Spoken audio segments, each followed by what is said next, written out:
And we want to welcome everybody to 8730 Sports Media Network. Our Friday night football game of the week. As always, we're bringing you the Escambia Gators. Travel to Tallahassee, Florida. Gene Cox Stadium, home of the Leon Lions. Mark, Lions? Yeah, actually, Lions? You know what? And it's a beautiful day here in Tallahassee. Clear skies, and it looks like a great day for football. It's an all-county stadium that both Leon, Godby, Lincoln, and Ricketts all use. But for tonight, the facility will just be home for the Leon Lions. Home for the Lions tonight, anyhow, as the Gators invade Tallahassee, coming off of an impressive win last week over Pensacola High. Of course, everybody knows how important the game for the Wash Tub is. And it was the first time, Mark, I'm going to get you to let me introduce everybody. Mark Adams sitting in today for it's okay, I'm nobody. For Chris Strickland, the voice of the Gators, as I'm going to slide into Chris's chair. Mark's going to slide into my chair. And, of course, Nolan is on the camera again tonight. But very, very first time all year the Gators had to come through some adversity as they trailed a little bit in that game. And it was a struggle back and forth throughout the entire game. And came out on top last week. Very impressive win, of course, leading up to tonight's game, which is homecoming here for Leon. Yeah, and you know, the Lions really right now are in battle. They're coming off of 3 straight losses, a disappointing loss last Thursday night to Crestview, where several turnovers just really cost the Lions the game. So they're really trying to put themselves in a position where they can get back in a routine. But going up against Escambia tonight is going to be another tough test for the Leon Lions. Yeah, absolutely. Escambia got one of the stingiest defenses in the state of Florida right now, averaging just over 14 points a game, and again, the offense is a opportunist. So if you give them an opportunity to score, they're going to take it to you, and they're going to get you with it. Everybody, it's no secret. Escambia is a triple option team. We love to run the football, and how does that fare for Tallahassee? Are they the defense? Are they a good run stop defense, or are they more of a defense that looks to stop the pass threat? Well, for Leon, I think one of their strengths does come from their linebacking core. You have a group of mobile linebackers, but they're also backed up by a very strong secondary. However, just several miscues over the past 3 games have really put Leon in they found themselves down very early. What the Lions are going to have to do tonight, if they want to be able to hang in this ball game, is they're going to have to play fast and they're going to have to play physical, especially up front. Right, and of course last year these two teams met at Escambia, and Escambia got the best of them 64-34. Don't expect to see that much offense out of the Gators tonight, but the defense is not going to give them 34 points, and which is going to mean that Leon's defense is going to have to bend but not break.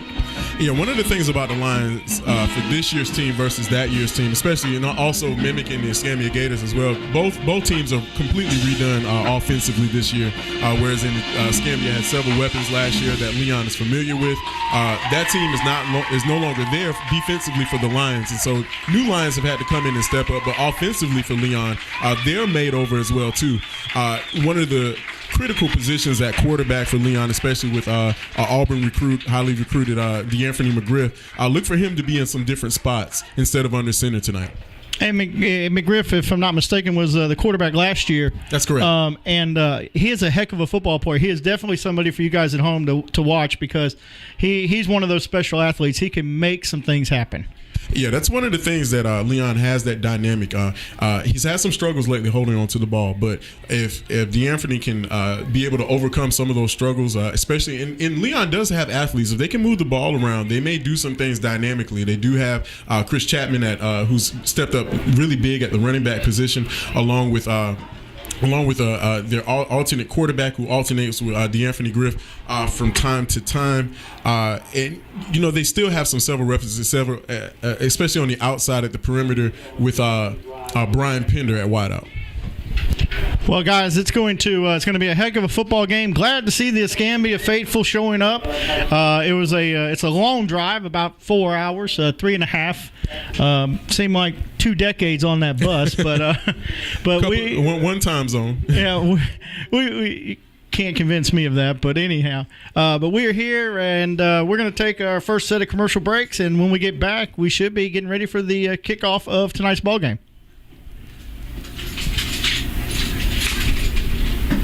The 80th Fair is almost here. Enjoy free shows by Eddie Money, David Nail, Big Schmo, The Drifters Review, Craig Morgan, Eli Young Band, Jimmy Riffles, Gator Boy Show, and much more. G&M Land Pros, serving Pensacola, Pace, Milton, and surrounding areas.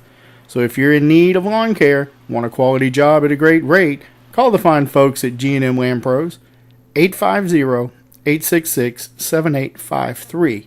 Mention the Chomp and save 10% on your next job, only at G&M Land Pros. And we're back. We want to welcome everybody back to the stadium here as your Escambia Gators get ready to take on the Tallahassee Leon Lions. The game tonight is brought to you by the Pensacola Interstate Fair. Kicks off this Thursday night. Folks, we want to invite everybody down to the 8730 Sports booth. We'll be booth 72 at the fair, and register to win 4 tickets to the SEC championship game in Atlanta. We got 4 tickets to give away.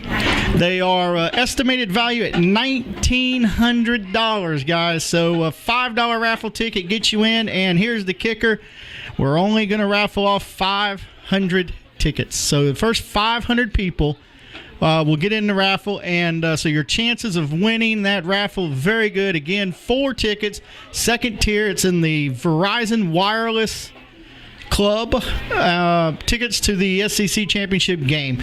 Again, $1,900 value, guys. We're giving away $5 raffle ticket. And the captains are out for the Gators. Number 3, Gerald Bright. Number 11, Jawoski Hamilton. And number 21, Joey Everett. Good to see Joey Everett on the field, as he was one of those 6 players involved in the recruiting scandal, or whatever you want to call it, that was going on over in Pensacola. And he won his appeal. He was deemed eligible, and he is back in tonight's game. And I'm going to turn it over to Mark to give you the captains for Tallahassee, as he knows them a bit better than I do.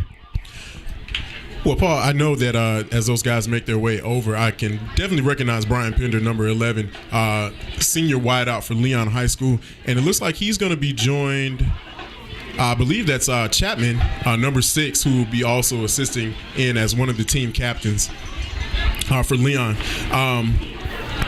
Absent, probably most notably, will be number 1, DeAnthony McGriff, but you can probably recognize him from anywhere.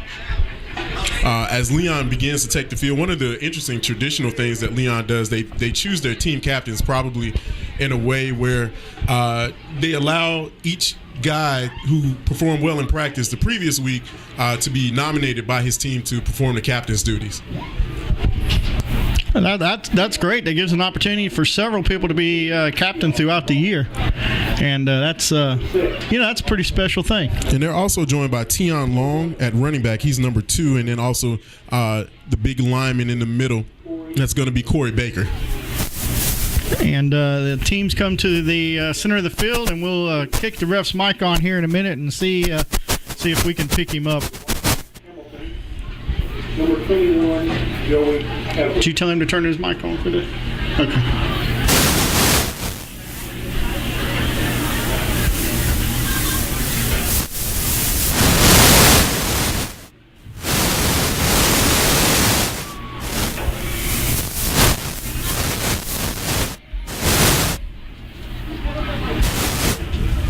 Escambia, you're the visitors tonight. Welcome to Tallahassee. The Florida High School Athletic Association requires officials to enforce all rules. Sportsmanlike conduct by athletes and coaches. Violators will be ejected. It is strongly suggested to remind teammates and coaches of this policy. Additionally, this is a reminder that athletes are not allowed to wear jerseys during competition. Yeah, we apologize for the ref's mic, as we have a lot of interference at this at the stadium tonight.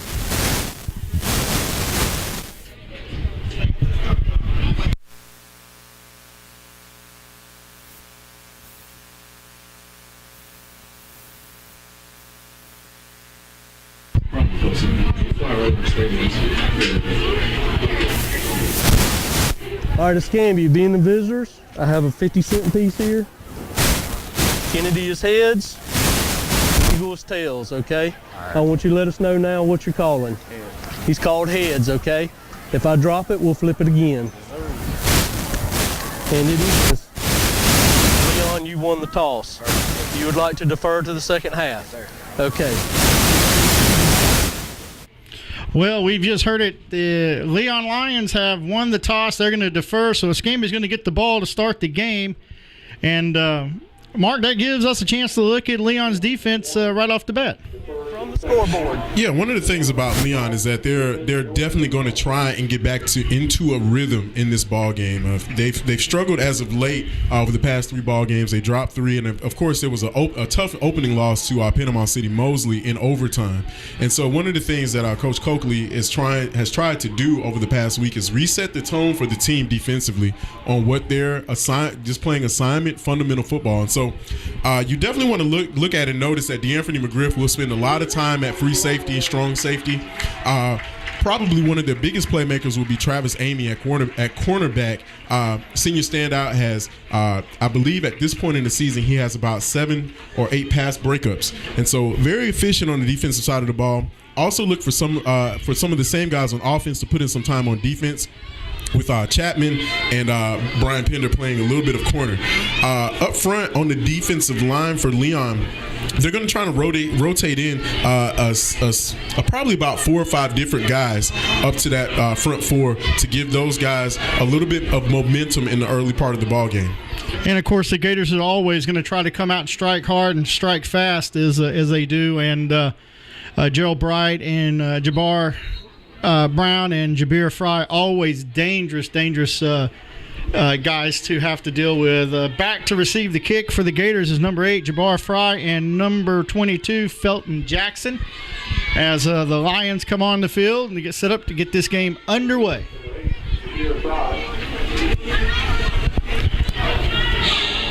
At kicker, Leon replaces they replace Ryan Feely, who's now on the a reserve on the FSU Seminole squad this season. All-area kicker, mostly known for his touchbacks. And so Leon has actually rotated through a couple of kickers this season.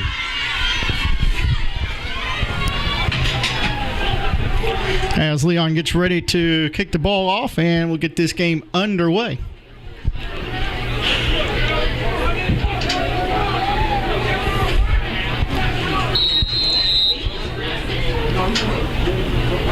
And here we go with the kickoff.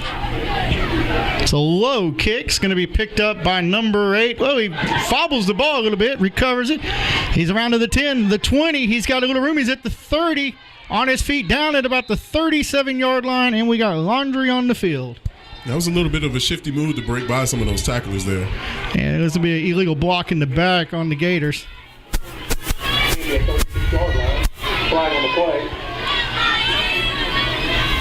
Well, you know, that's what you get when you get the Gators. They're a quick, shifty bunch of guys, and they love to run the ball and extremely quick. And if they can get a seam, they're gone.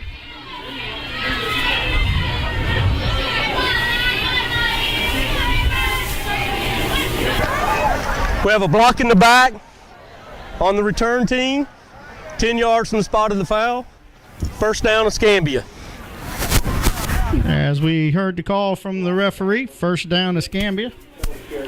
And it's going to be Gator ball, 1st and 10 on the, looks like the 14-yard line. Gerald Bright's going to be under center. And Gerald's rolling out. He's going to keep it himself. He's at the 20. He's going to struggle up to about the 22-yard line before he's brought down by a host of Lions. And that's Escambia football right there, Mark. That's what we like to do, 4 or 5 yards at a time. Yeah, what Leon is going to have to do here is they're going to have to find a way to, once again, play fast and physical, definitely up front. And again, Bright hands it off to number 23, Brown, and Brown gets about a yard on the play. And it's going to bring up 3rd down and about 2. And the Gators playing hurry-up offense as they're quickly on the ball and pulling them up to the line of scrimmage. And Bright's with the ball. He pitches it out to number. Well, he's got plenty of room. Number 8. He's got lots of speed, and he's going to pick up a first down. That's going to be an all-pro sound first down for the Gators, carried by number 8, Jabbar Fry. Yeah, he found plenty of room out there on the opposite end. Yeah, and that's what we're talking about. They're the Gator running backs are so hard to contain. And once they get to the outside, they're good for 10, 15 yards usually automatically. Leon definitely had most of their problems have come into the interior, but when you stretch the field like that, we'll have to definitely see what Leon can do here. And Gerald under center takes the snap. He gives it to number 23, Brown, and Brown just stopped at the line of scrimmage. And Brown having a hard time getting started tonight, but that is that's kind of par for the course with Brown. Brown, it takes him 2 or 3 plays, he just get hit in the mouth a little bit, and then he realizes he's in a football game, and he's very difficult to stop after that point. It's going to be 2nd and 10 for the Gators. And Gerald keeps it himself, and it's going to be a flag on the play, and he's going to maybe get a yard on it. Yeah, Escambia has had their fair share of powerful running backs over the past, just recently, especially a couple years. With Trent Richardson and definitely Nike right. From last season just absolutely lit up the charts there with what he was able to do.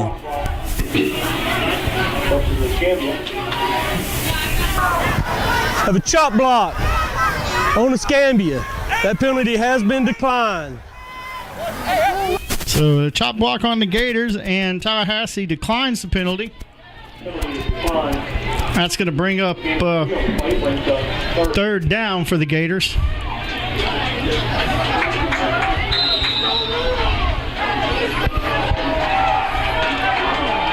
The Gators got 3 wideouts and 1 back. Fry went in motion. And it's going to be a little toss out to Fry. He's going to get just about 2 yards on the play, as number 8 for the Lions was there to wrap him up. Great open field tackle by number 8.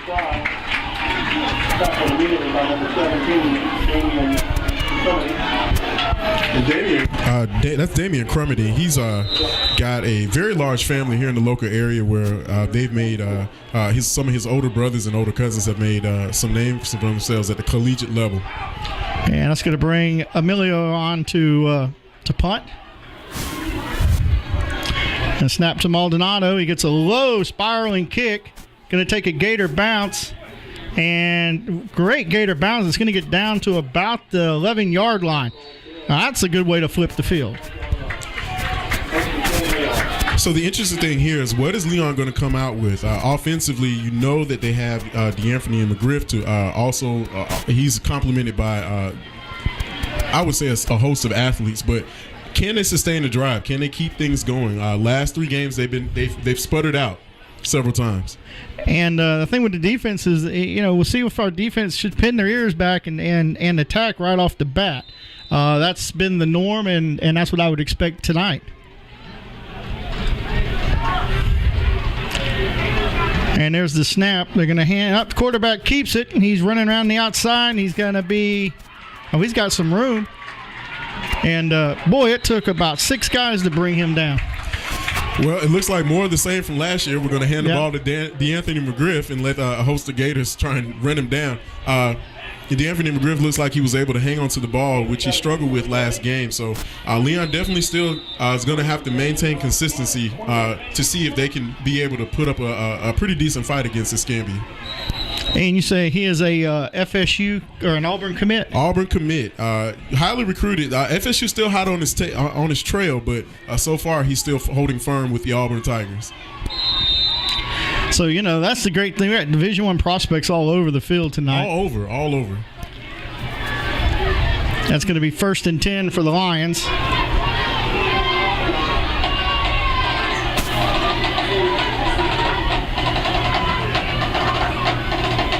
And there's the play. It's going to be a handoff to number 2 as he comes around. And he's got some blocking. He's on. He's at the 50. He's on his feet at the 40, the 30, the 20. The 10, touchdown Lions, and we got a flag on the play, and that's coming back. That was Tion Long with some shifty moving within the interior, but it looks like it may be for naught. We'll see what the official says. Boy, that you can't win shooting yourself in the foot like that. Yeah, but that's going to negate what would have been a 70-yard. Yeah, absolutely. Touchdown. 70-yard scoring run. And so Leon trying to cut down and eliminate the mistakes. But again, on the offensive line, you have to know how to really create enough of an opportunity and let your guys do the work. Let your skill guys come in and do the rest of the work.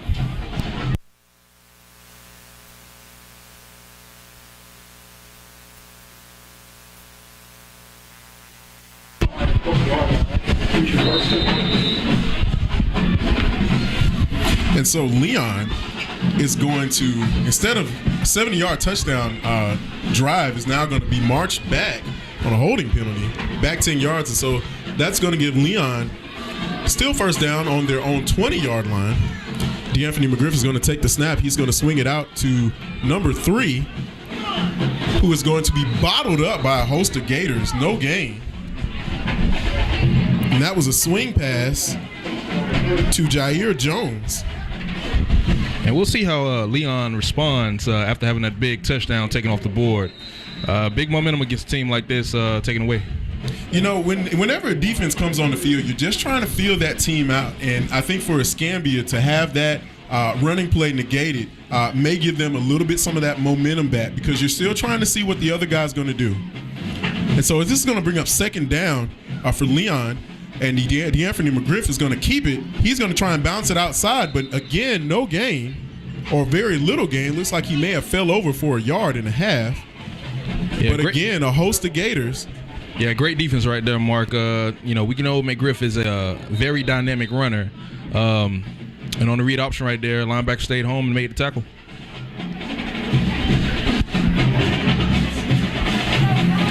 And with Escambia, especially, you have big number 72 up front, Andre Pease, running DeAnthony McGriff down from the backside. If you're Coach Coakley here, you want to probably try and spread the ball out. You've got some other playmakers on the wing. You definitely want to get it in their hands and see if you can stretch that field. And so this is going to come up on what looks like a timeout. And that's exactly what it's going to be, as Leon is going to take a moment to talk it over. They want to get themselves together and take a moment to talk things over. And so we're going to also take a little break. And so we're going to take a moment while both teams are having a timeout, and we'll be right back shortly after these messages. When looking for an Alabama Eastern Shore hotel, you'll find ideal accommodations at Fairfield Inn & Suites. Staying fit is easy with our indoor pool and fitness center. Our hotel offers suites with separate living and sleeping areas, luxurious bedding, complimentary internet, and free local calls.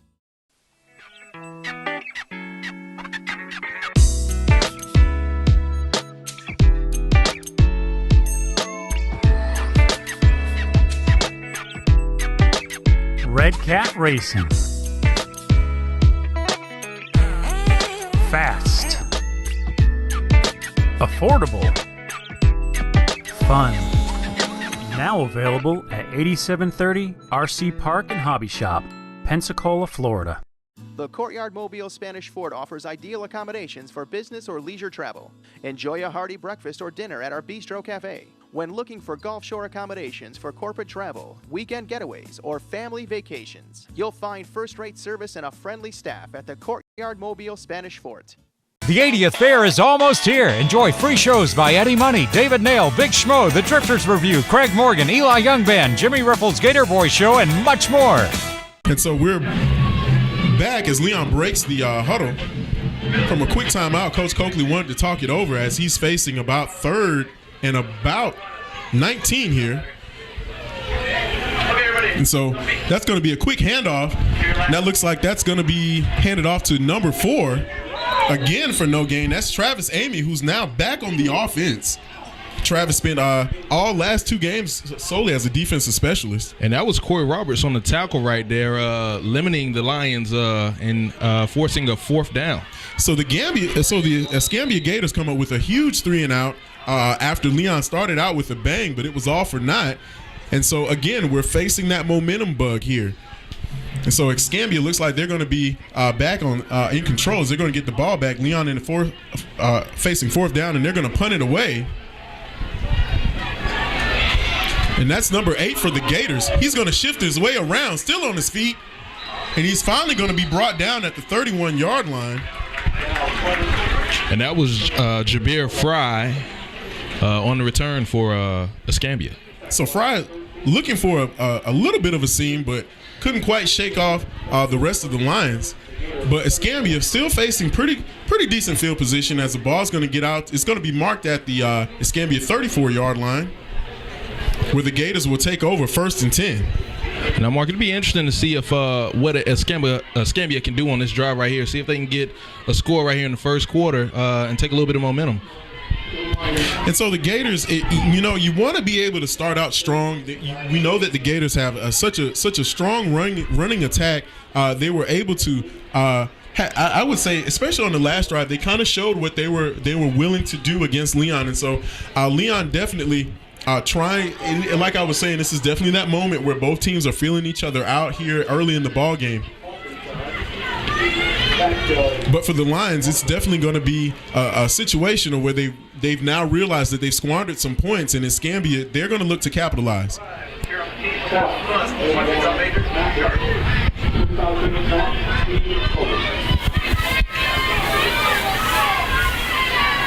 And so the Gators are going to come back out, and that's going to be number 3 under center, Gerald Bright. He's going to take the snap, and he's going to keep it. Pitches it out to the outside, and he's going to be brought down. I believe that was number 20. Beautiful tackle right there. Martin McGee was trying to break free and just couldn't shake him off. Yeah, it looked like the running back was going to have a little bit of room to the outside there, but McGee came and made a beautiful tackle coming from the safety spot.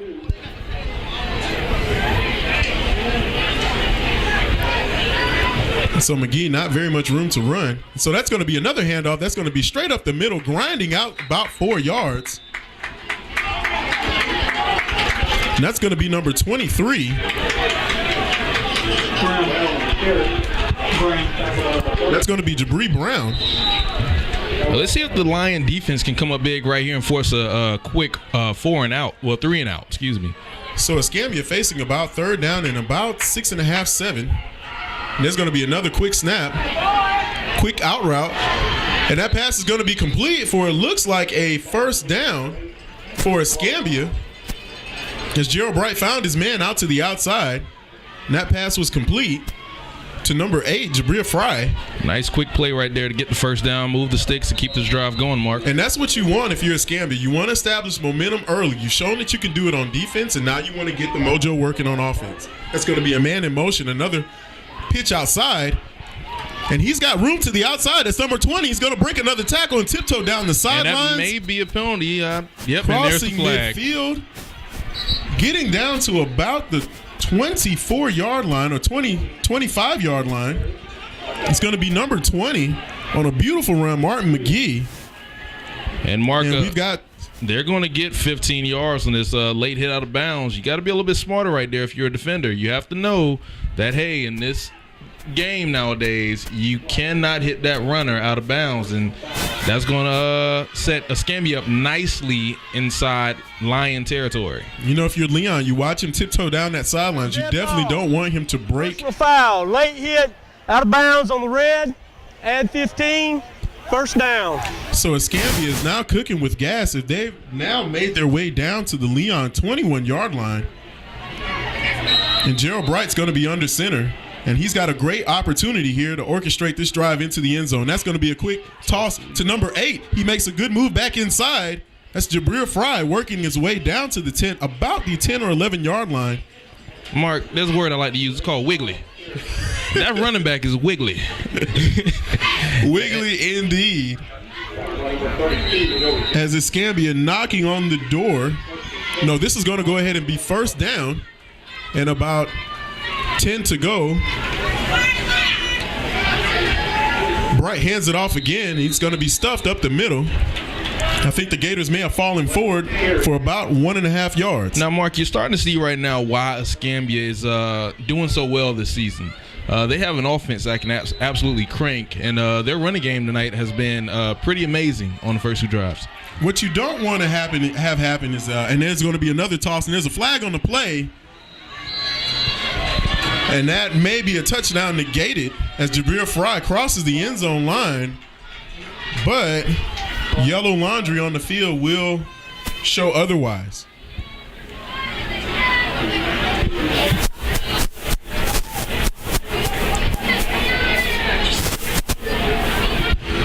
And so the penalty will negate the touchdown run.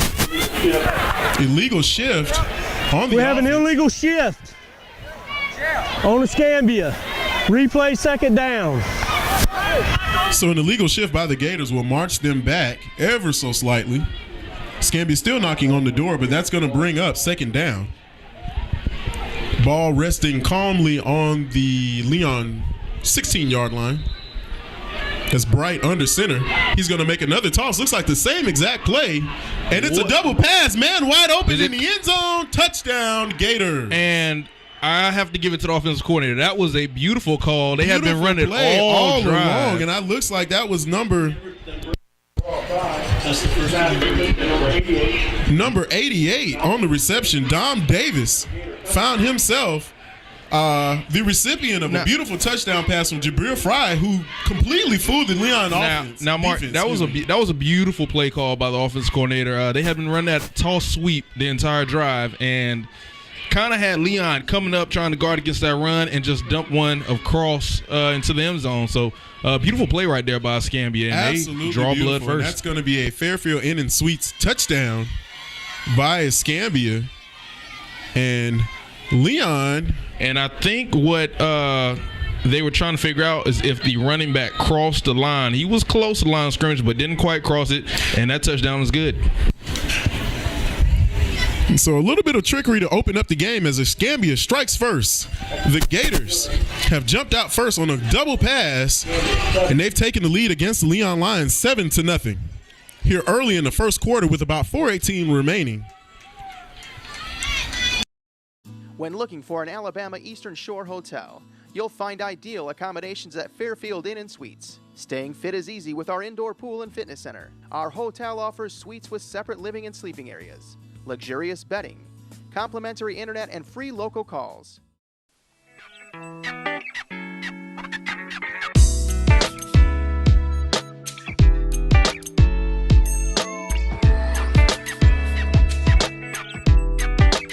Red Cat Racing. Fast. Affordable. Fun. Now available at 8730 RC Park and Hobby Shop, Pensacola, Florida. The Courtyard Mobile Spanish Fort offers ideal accommodations for business or leisure travel. Enjoy a hearty breakfast or dinner at our Bistro Cafe. When looking for Gulf Shore accommodations for corporate travel, weekend getaways, or family vacations, you'll find first-rate service and a friendly staff at the Courtyard Mobile Spanish Fort. The 80th Fair is almost here. Enjoy free shows by Eddie Money, David Nail, Big Schmo, The Drifters Review, Craig Morgan, Eli Young Band, Jimmy Riffles, Gator Boy Show, and much more.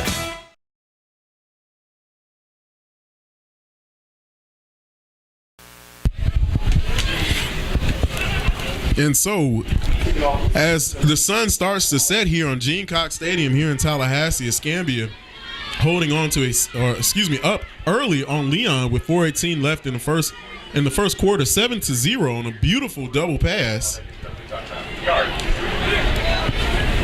Now, we saw on the last drive, Leon had a 71-yard touchdown call back. We'll see if they can get a little bit of lightning and answer Escambia on this ensuing drive. That's Emilio Melandano going to boot it deep for a touchback, and Leon will take over 1st and 10 on their own 20. Now, again, this is the position that Leon did not want to be in. Once again, starting a game in a deficit. Yeah, Mark, you never want to start off in a hole to start the game. And, you know, Leon has kind of struggled the past 3 weeks. And, you know, they want to get some momentum here as they head later into the season. So they got to answer back right here. And so that's going to be Brian Pender. Leon's going to wind up trips left towards the bottom of your screen here. D'Anthony McGriff under center. He's going to take the snaps, going to fake the handoff, and once again, DeAnthony McGriff is going to keep it. He's looking for room out to the outside. He's going to pick up about 5 before he is muscled out of bounds. That's one thing Escambia is going to see a lot of tonight. They're going to see a lot of runs by McGriff. That's something that he loves to do. He's a quarterback, but he likes to run first.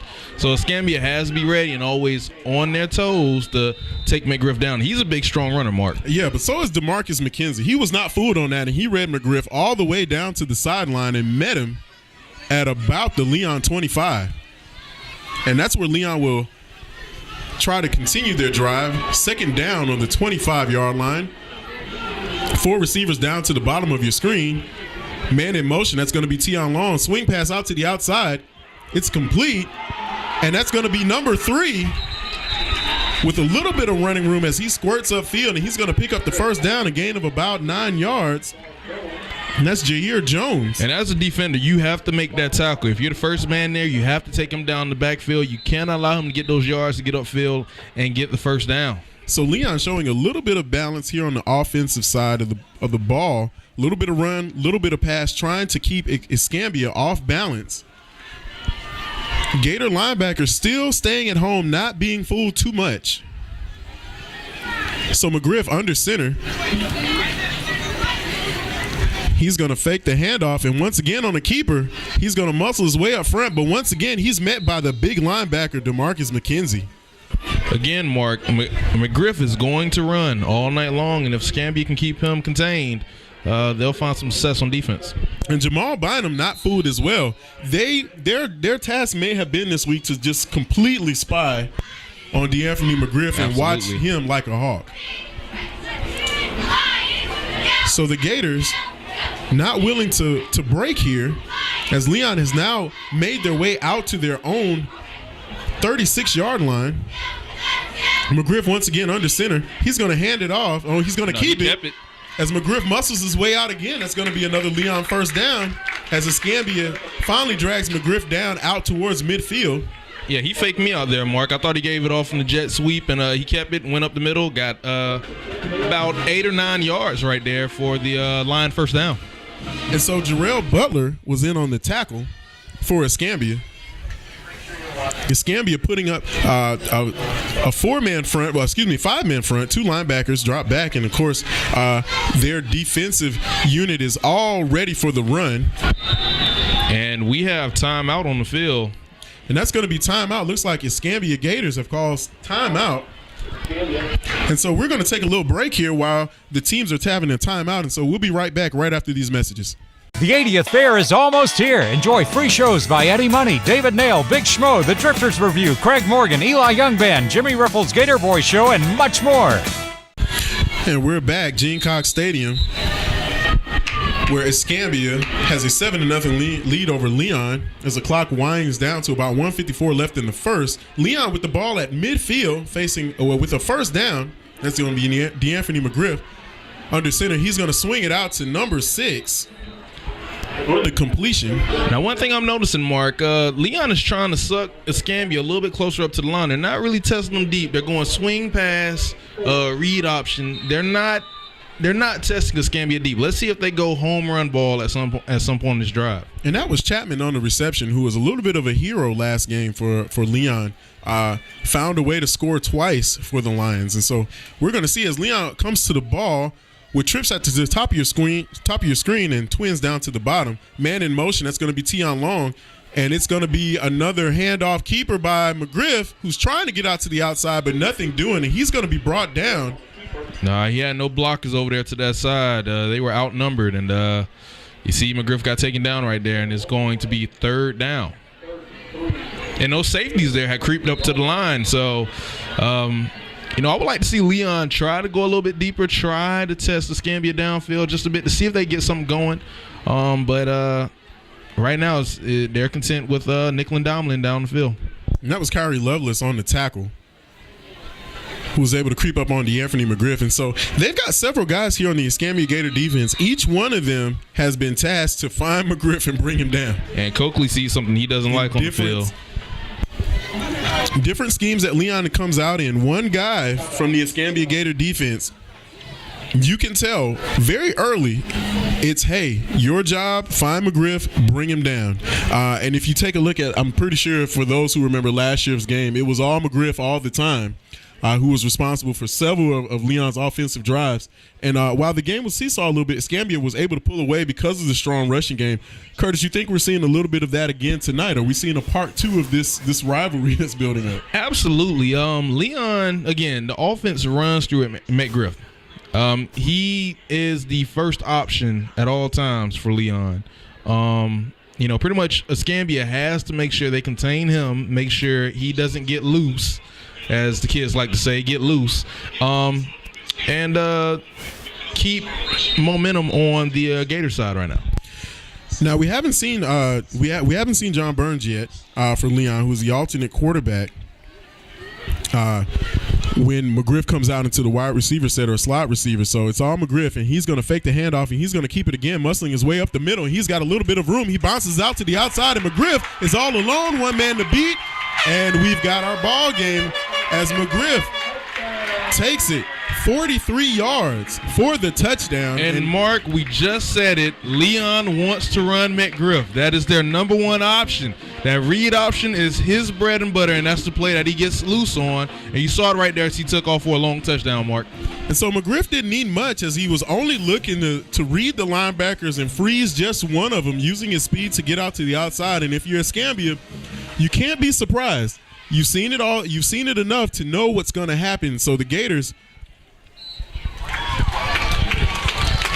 have found themselves with a tie ball game. And so just like that, Escambia gives up 43-yard touchdown. But again, Leon's definitely going to have to find themselves in order to hang in this ball game. They're going to have to step up defensively. But we're tied with 22 seconds remaining here in the first quarter.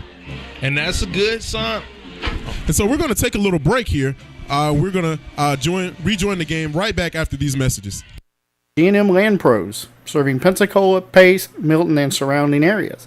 So if you're in need of lawn care, want a quality job at a great rate, call the fine folks at G&M Land Pros, 850-866-7853.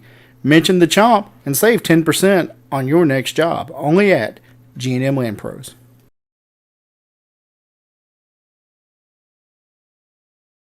The 80th Fair is almost here. Enjoy free shows by Eddie Money, David Nail, Big Schmo, The Drifters Review, Craig Morgan, Eli Young Band, Jimmy Riffles, Gator Boy Show, and much more. It's going to be Jack Driggers is going to be kicking it off here for the Lions as Leon on a 43-yard touchdown run by DeAnthony McGriff, Auburn commit, has tied the ball game at 7 with 22 seconds remaining. But back deep for the Gators,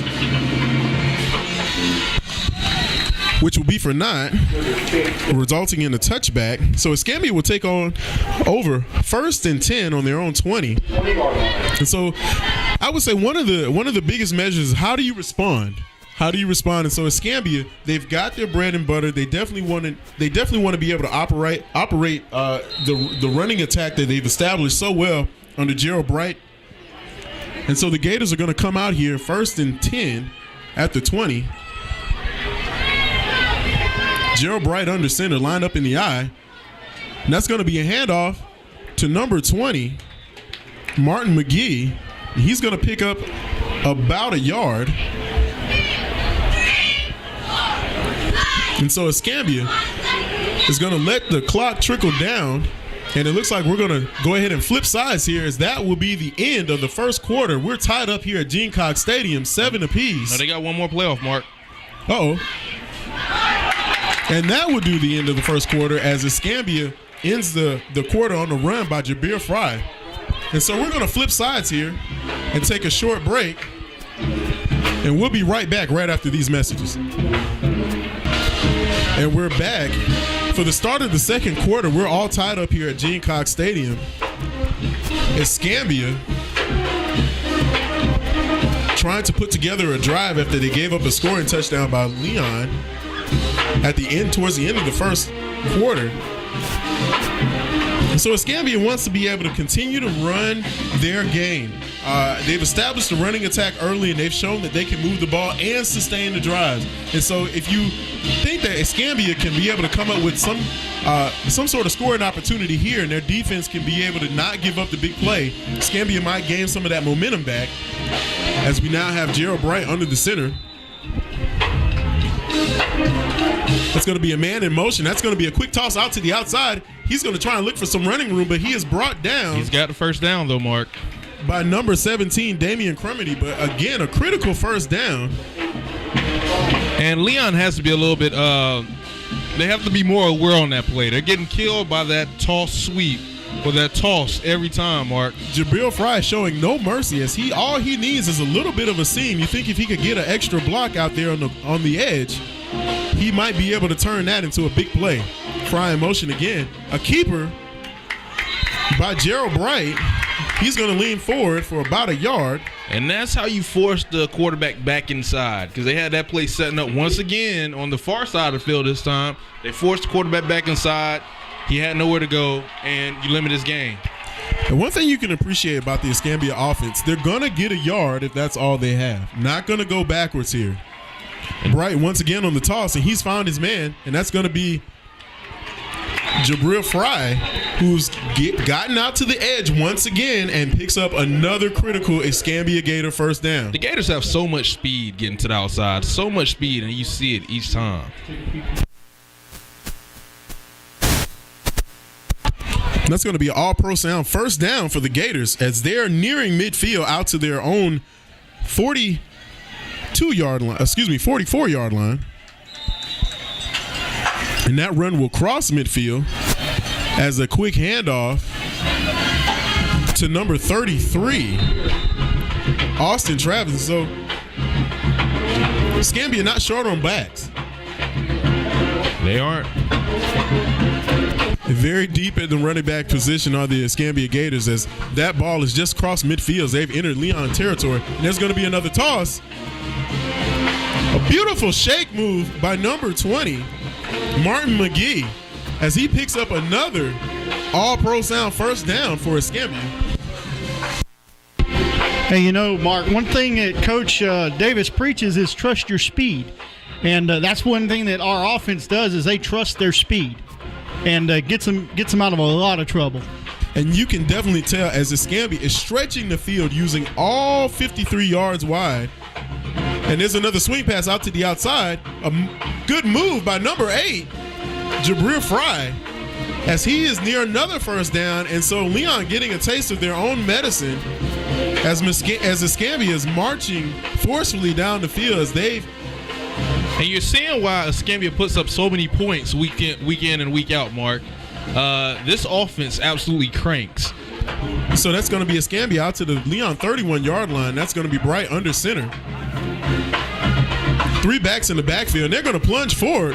Bright bowling over the Leon defensive line, and he's going to pick up almost 10 yards.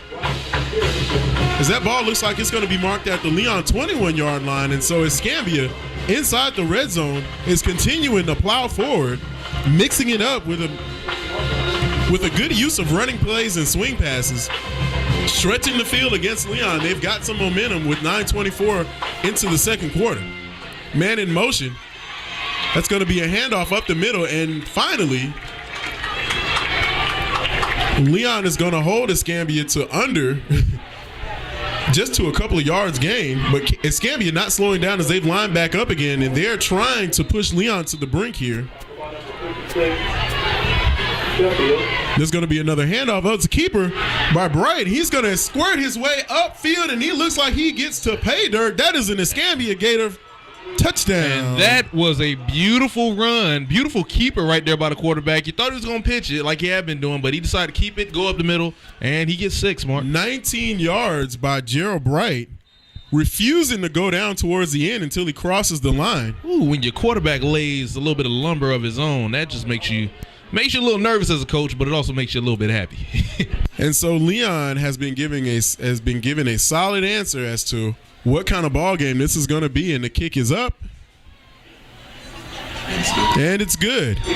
And so with 8:52 left in the second quarter, Escambia answers emphatically with an 80-yard drive that began on the heels of a big play given up to Leon. Escambia answers right back.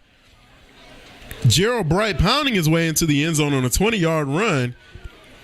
Gators reclaim the lead, and so we're going to take a break.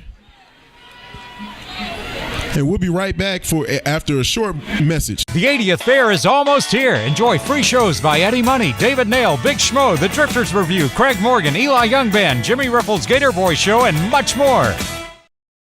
When looking for an Alabama Eastern Shore hotel, you'll find ideal accommodations at Fairfield Inn & Suites. Staying fit is easy with our indoor pool and fitness center. Our hotel offers suites with separate living and sleeping areas, luxurious bedding, complimentary internet, and free local calls.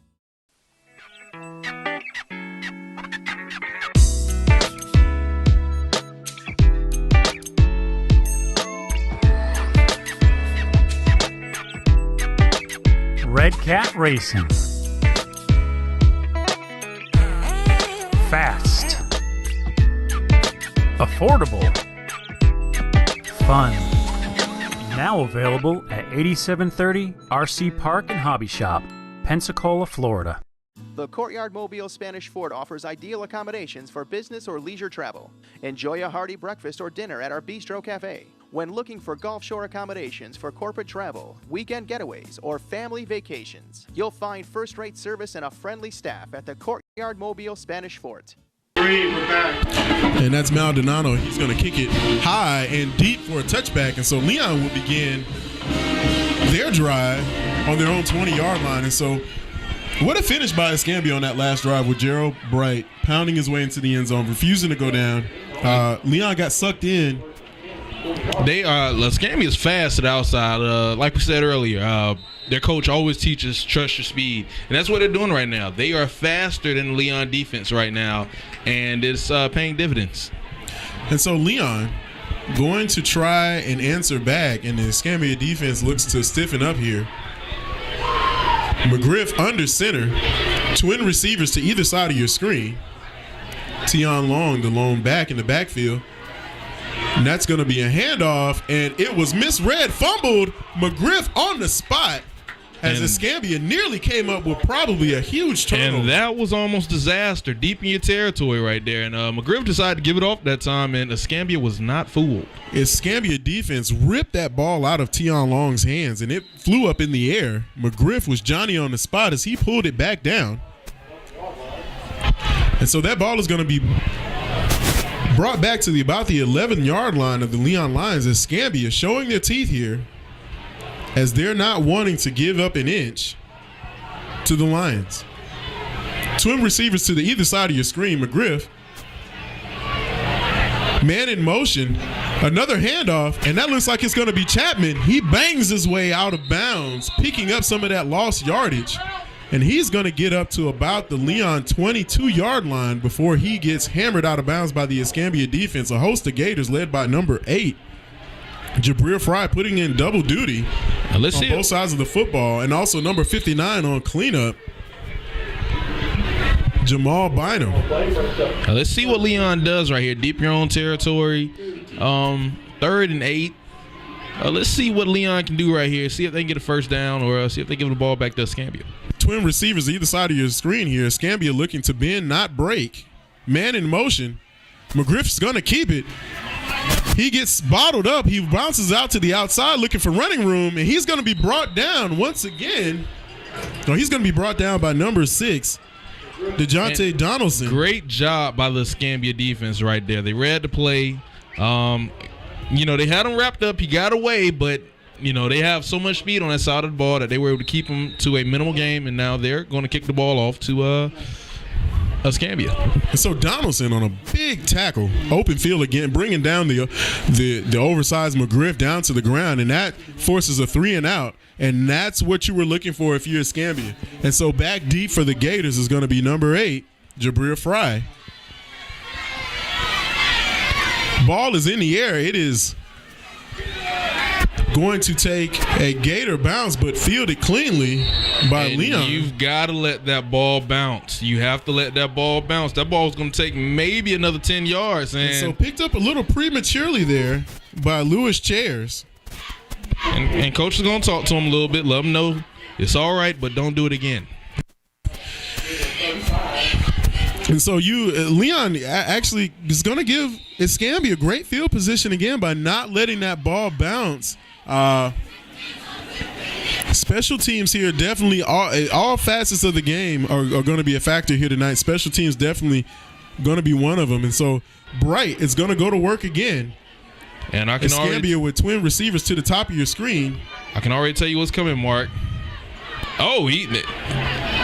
And so Bright hit as the ball was snapped and gonna fall forward for about a yard and about a couple of yards gain. And Mark, they wanted to toss that ball again, but Leon just got there a little bit too quick. So that defense may be adjusting to what Escambia is doing and may have to go another route. And so that was number 32, Joey Grant, who read that a little bit well. And so another toss to the outside, and that's gonna be number 17 for Leon. Damian Crumity all over that one. And so Escambia finds themselves in a hole on a toss that did not get the block it was looking for. Yeah, Mark, this is Escambia's fourth drive. This is Leon's fourth time seeing this offense tonight.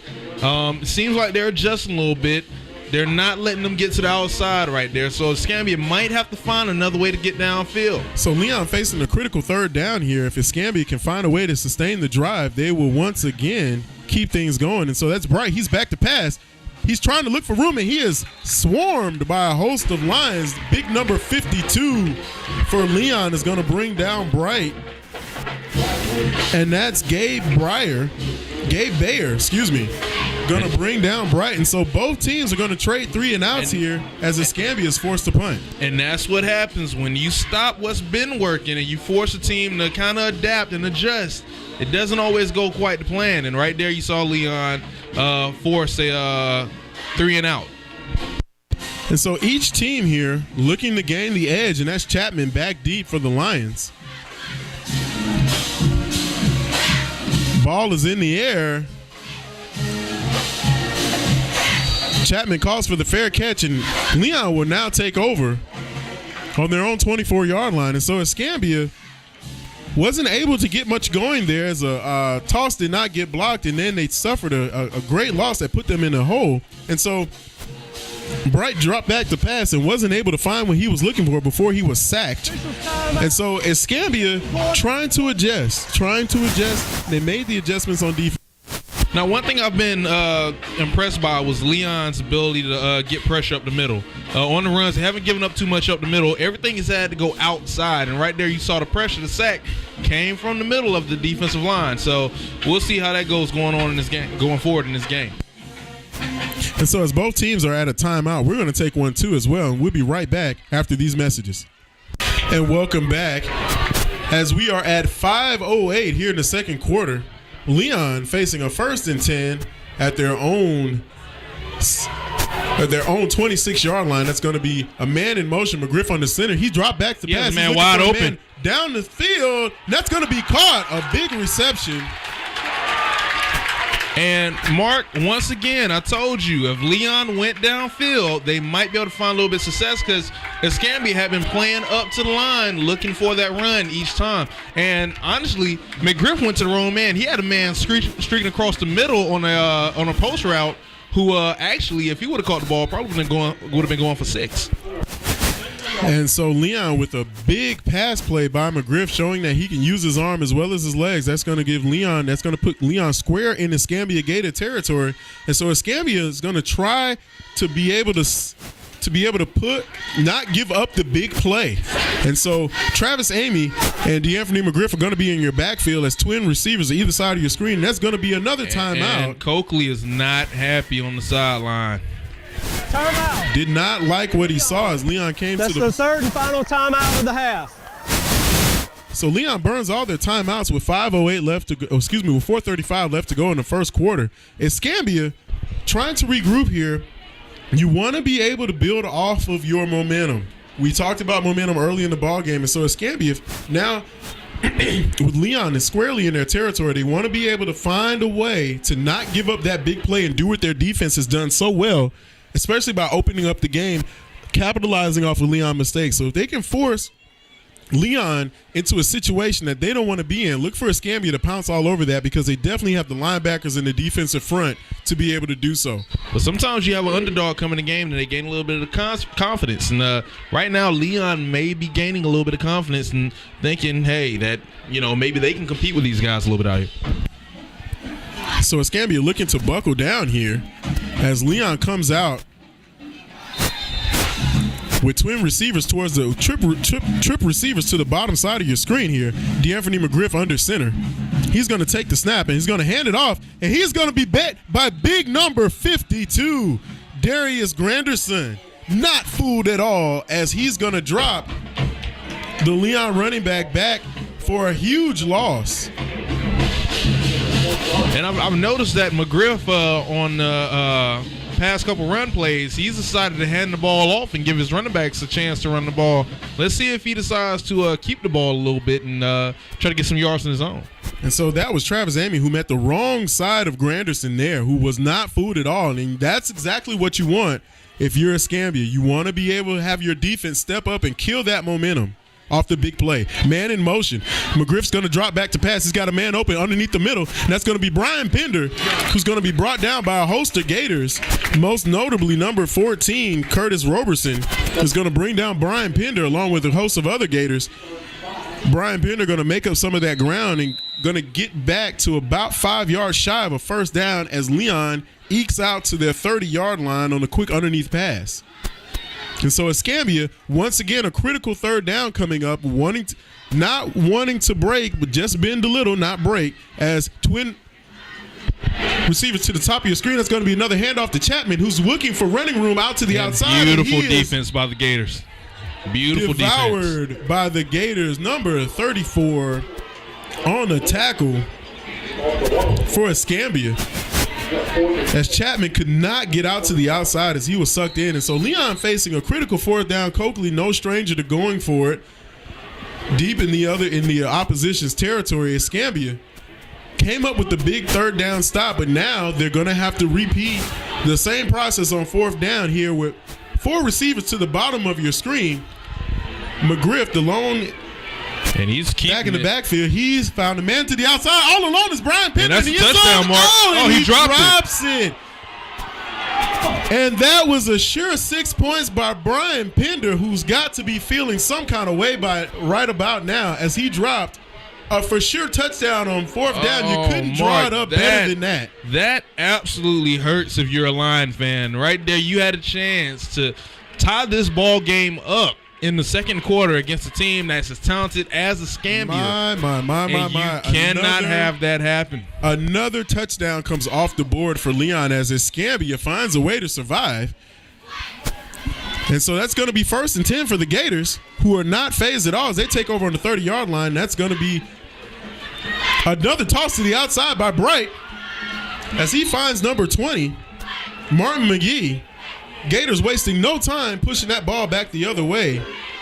And let's just go back just for a second. My goodness, if you're Leon, you got to be able to take advantage of opportunities like that, because they don't come too often against a team like this. You have to. That was a perfect play call, perfect call by the offensive coordinator. Yeah, there's really no excuse, but you just hope your defense comes up right here. But against offense like Escambia, you can't give them the ball like that. And so Escambia is going to go to work again. That's going to be another quick handoff up the middle. That's number 23, Jabri Brown. Escambia crossing midfield on that run. And that's going to bring up about 2nd and 4 for the Gators. And so the Gators, very fortunate not to have given up the 2 touchdowns here in the first half, but I don't know if you want to call it just Leon not being able to capitalize and stay disciplined, or Escambia just really taking advantage. No, that's a fumble. That ball is on the ground, but it's quickly jumped on by the Gators. Yeah, running back took his eye off of it a little bit. He saw the safety coming up for the big tackle and kind of just took his eye eye off the ball, tried to get upfield quickly, and he dropped it. Fry wanting to eye what was in the secondary so he could make a move, but didn't have the ball in his security. That's going to be a swing pass out to Fry. He's going to try to shake off a defender, but nothing doing as he is tackled by a gang of Lions. And I think there may be either flag holding on the or field. Face mask, Mark. We'll see here as the official comes to mark it off. That's going to be a face mask. On the offense, Mark. Offensive face mask. You don't see that too often. And so Escambia, after 2 great runs to start the drive. Have a personal foul. I'm not sure Face saw mask where it was. It on the white. That penalty is wide declined. receiver on the block. But nonetheless, it's a penalty, and it's going to be declined. It's going to force a 4th down.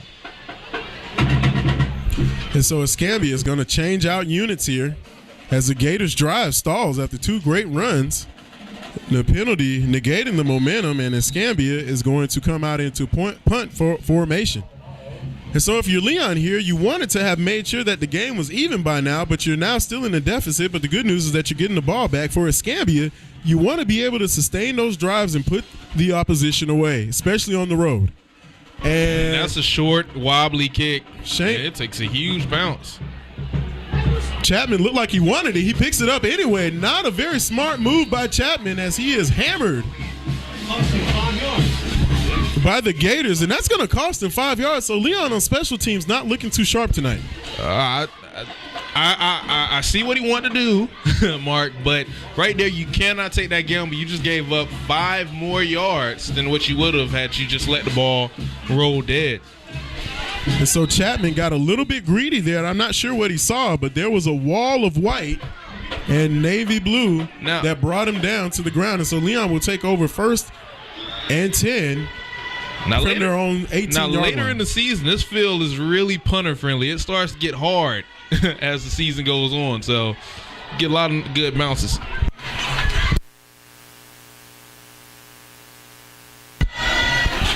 And so that's going to be a run by Leon as Travis Amy picks up about 15, 16 yards there on the run, finding a little crease through the Escambia Gator defense. He's going to be brought down again by Fry, but before he picked up some yardage there. We talk about McGriff running the ball, but Amy is just as dangerous running the ball for the Lions. And you saw it right there as he got out really quick. Absolutely, as both teams trading drives here. McGriff under center. He's found a quick hitch there to Travis Amy, who's going to get out of bounds, but not before picking up another 8 yards as Escambia trying to stop that momentum, but he's brought down by big number 99 and 59. Those guys really move. As we're down to about 40 seconds left here in the half, 40.7 to be exact. And if you're Leon here, you want to make the use of most of this time and forget about the drop touchdown pass. If you're Escambia here, you want to get off the field with the lead in hand and head to the locker room. And so that's going to be a throwback to Travis Amy, who's going to pick up the 1st down, but the clock continues to run as we get down to about 30-second clock, still ticking. Well, it should stop on the 1st down, Mark. As John Burns makes an appearance in the game at quarterback, he's got the bigger arm, so you got to be thinking that Leon's going to take a shot here downfield. Twin receivers out to either side of your screen, and he's going to spike it. Leon is out of timeouts. Keep that in mind. And Coakley is arguing the clock that it did not stop. I don't think it stopped, Mark. It didn't stop on the 1st down as a change move. 13 ticks are showing on the scoreboard. However, upon the 1st down, the clock should have stopped. So we're going to see what the officials are going to do here.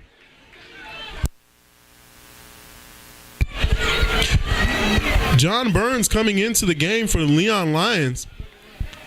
He's got the stronger arm of McGriff. Of he and McGriff. He's definitely got the stronger arm. So definitely look for Leon to take a shot here, as the Gators definitely want to back up into some prevent. And what do we always do when we're in prevent? Knock it down. Whew, we've seen some Hail Marys this season, Mark, across the college football landscape. I've seen 2 already. I definitely can account for the FAMU one earlier in the season against Jackson State that cost them a victory. And then, of course, last week, Arizona State against USC. And I believe Cal. Yeah, Cal had a Hail Mary. Cal had a Hail Mary, exactly too. Right. So. Although this one not going to be deciding the game that we know of, it may perhaps close out the first half as the officials still trying to sort out what is the business with this clock. Coakley talking it over with his senior quarterback, John Burns, who has a very powerful arm. Saw these two teams here in the spring for a little bit. Got a chance to watch Escambia and put in some work also in the summertime, but definitely Burns working himself into the quarterback position, complimenting DeAnthony McGriff. Look for him to sling this ball downfield, and if you're Escambia, all you want to do is knock it down, leave with the momentum in hand, and make the adjustments at halftime to not give up the big play. Now, it depends on how much time they put back on the clock, Mark. Right now, the clock is holding firm at 13 seconds even. And it looks like that's what they're going to go with, Mark. And I do not see any adjustments, much to the displeasure of And it looks Coakley. like Leon is just going to take a knee and just take him to the half. So Coakley did not get what he wanted from the officials, trying to vie for more time. And Leon does get the ball first. And that clock has been adjusted, Curtis. Their 30 seconds now are back on the clock. 30 seconds remaining in the half as the officials make the adjustment. That clock ticked down. A little bit too much for Tim Coakley's taste of Leon. But if you're Escambia, you definitely want that clock to show 13 seconds again. So both coaches arguing their case. Ball resting comfortably at the Leon 48-yard line. But once again, how much more does that open touchdown pass account for now? Well, Mark, let's think about it. You had the 71-yard touchdown call back on the first drive of the game for Leon. Then you had that drop touchdown. They could easily be up 21-14 right now, but and so I'm not sure what that was. There were still whistles on the field, Mark. Whistles on the field. It looked like a spike, a fumble spike. There was whistles before the snap. Coakley trying to get readjusted. He knows what he wants to run if he can just find a way to get his team set up to run it. Escambia. And the Escambia coach is trying to figure out what's going on that far sideline as well.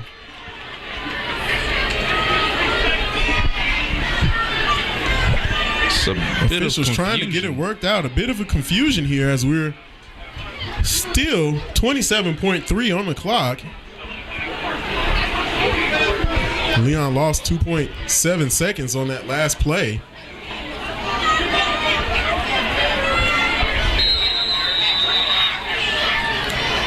And that snap is low and fumbled again. And then Burns picks it up and I don't understand. I'm not really sure what Leon is trying to accomplish here.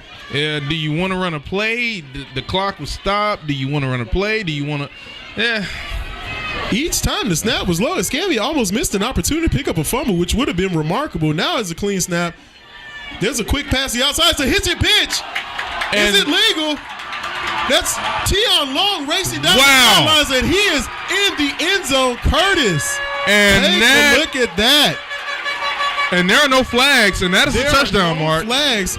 There might have been a question as when that pitch was made. It looked like it was lateral. It may have been going forward just a little bit. And that was not afforded the benefit of replay here at this level. But my goodness, what a beautiful play! That is a 53-yard touchdown pass. So we've seen trickery all night long from both teams, of the ball. And I would have never. First half not without excitement as Leon. Extra point is nearly blocked, but it is up and through as Leon ties the game at 14 with 15 seconds remaining on the clock. Leon scores on a hitch and pitch. Haven't seen that play since 1999, Curtis. We're going to take a break here, and we'll be right back right after these messages. The 80th Fair is almost here. Enjoy free shows by Eddie Money, David Nail, Big Schmo, The Drifters Review, Craig Morgan, Eli Young Band, Jimmy Riffles, Gator Boy Show, and much more. And welcome back to Gene Cox Stadium. We are all knotted up at 14 apiece with 15 seconds remaining just before the half as Leon answers back with a trick with I would say a lot of trickeration on a hitch and pitch. I have not seen a hitch and pitch since 1999. Travis Amy taking the hitch and then handing it off to Tion Long on the toss. And so that kick is going to be on the way. Fry going to receive it cleanly, and that is going to bring it down, the clock down to about 8.8. Now let's go back to that last touchdown play, Mark.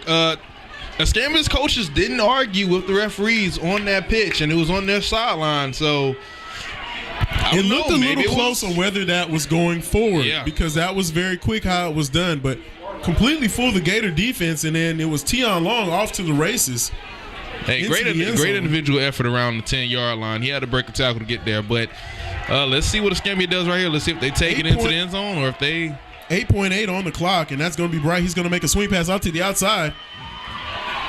And number 21 is going to on the reception as he works his way to the middle of the field. That's number 21, Joey Everett. And that would bring the half to the end. Well, no. Escambia's still on the field. They're saying they called timeout. On the field, claiming that they called timeout. Let's hear the officials as Leon ushering their team off the field. Yep. Escambia will get the timeout. They'll get one more play to run. Wow. Gotta hand it to the coach on that one. He wants to get another one off, not wanting to head into the locker room without the momentum. And so he may have a couple of ticks left to kind of heave it down deep, or we'll see what's going to happen here. Yeah, Mark. Coach Davis standing right beside the line judge, and the second his knee hit the ground, he was all in his ear yelling timeout. I mean, he was camped out in that judge's back pocket. Got to hand it to Coach Davis there. He knew what he wanted, and he was waiting to call that timeout as Leon has to come out of the tunnel, back out onto the field. And the way 3 seconds given to the Gators here as they will have the ball 1st and 10 at their own 44-yard line. And, Mark, the way this game has gone so far, I wouldn't be surprised to see Escambia score a touchdown right here. 56 yards to pay dirt here. Expect the unexpected is the theme for this ball game tonight as both teams have scored off of trick plays.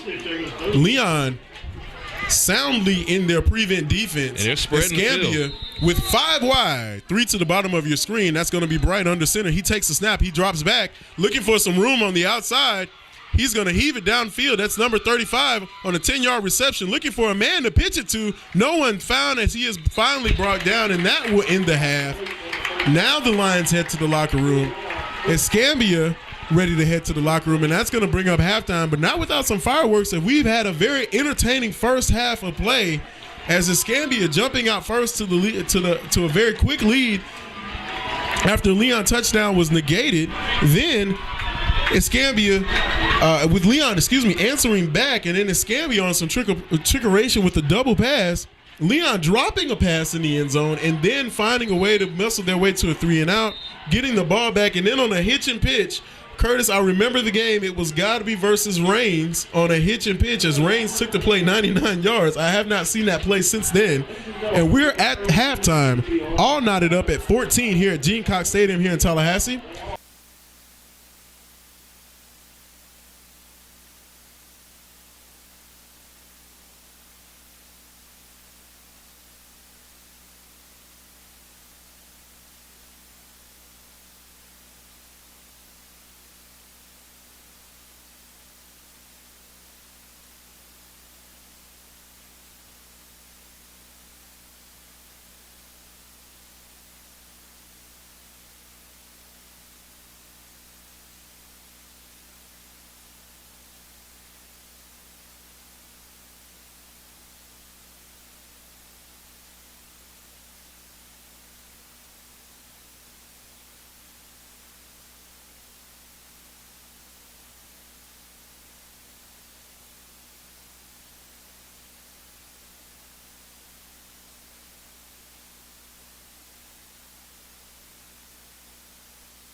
Man comes in motion. It's going to be a read option, but McGriff is going to be tackled in the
McGriff comes out in shotgun, 4 receivers.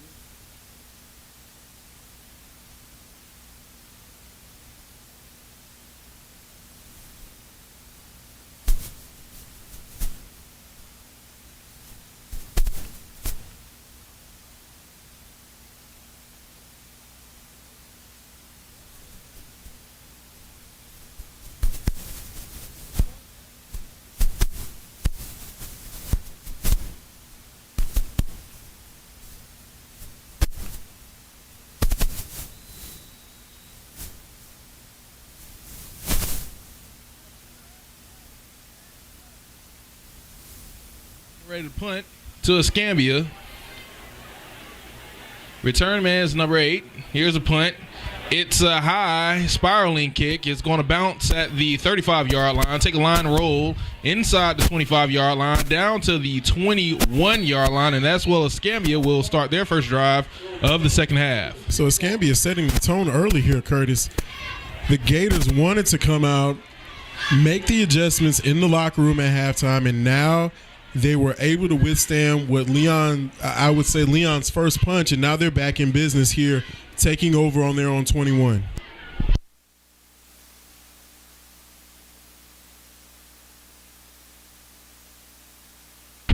So here comes the Gator defense for their first drive of the second half. 1st and 10 from the 21-yard line, the Gator 21-yard line. That's going to be Bright under center. Got motion backfield. It's a hand up the middle. He has room, and he's across the 30-yard line. Flags everywhere. About the 32-yard line, but there is a flag in the backfield. Flags everywhere on that one. And it's actually going to be an illegal shift on the Gators. Looks like big number 77 there may have jumped a little bit, perhaps anticipating all those yards that he was going to gain. Have an illegal Back shift the Gators up just a bit. on Ball Escambia. now at the 16 5 yards, line. replay the It'll down. be 1st and 15. The Gators have 2 receivers to the far side. And we still have an official's timeout on the field as they... And there's the whistle. 9,700 folks logged in. And there's the handoff up the middle, and he will fight for a few yards. I believe that's McGee on the run. That's Brown, excuse me. Brown gets about 6 yards on first down, just across the original line of scrimmage. And so if you're Escambia here, you want to be able to establish that running attack. The running attack that has gotten you this far, and just using all of the field. Escambia seems to be so good at spreading Leon around. And so let's see what Escambia does here as a man goes into motion. Motion. Ball is given to Brown up the middle. He's still fighting for yards, chugging along, and he will grinding his way. Go down at the 31-yard line. That's at the first down marker. Well, they're going to say the 30-yard line, so it's going to be about 3rd and 1 for the Gators of Escambia. Man, and he just churned his way. He wheeled his way 8 yards through the Leon defense. So it's going to be 3rd and 1. And it's quarterback sneak. And he gets across the first down marker, and that it will be a first down for the Gators. And that's going to be 9:26 now into the third.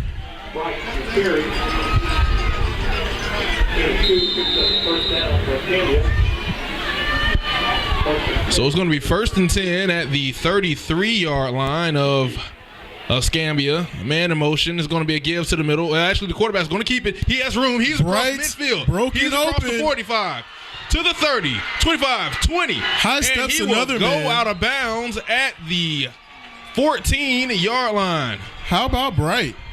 And he looks like he took that one about. That looks to be about close to a 50-yard run. And that was a beautiful run by the quarterback. Beautiful keeper right there. And that was Gerald Bright. So it's going to be, and excuse me, the ball is at the 10-yard line, so it's 1st and goal. There's a flag.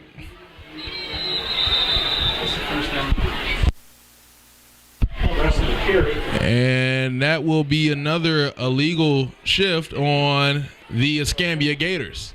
And that'll back them up 5 yards. On Escambia, that penalty is declined.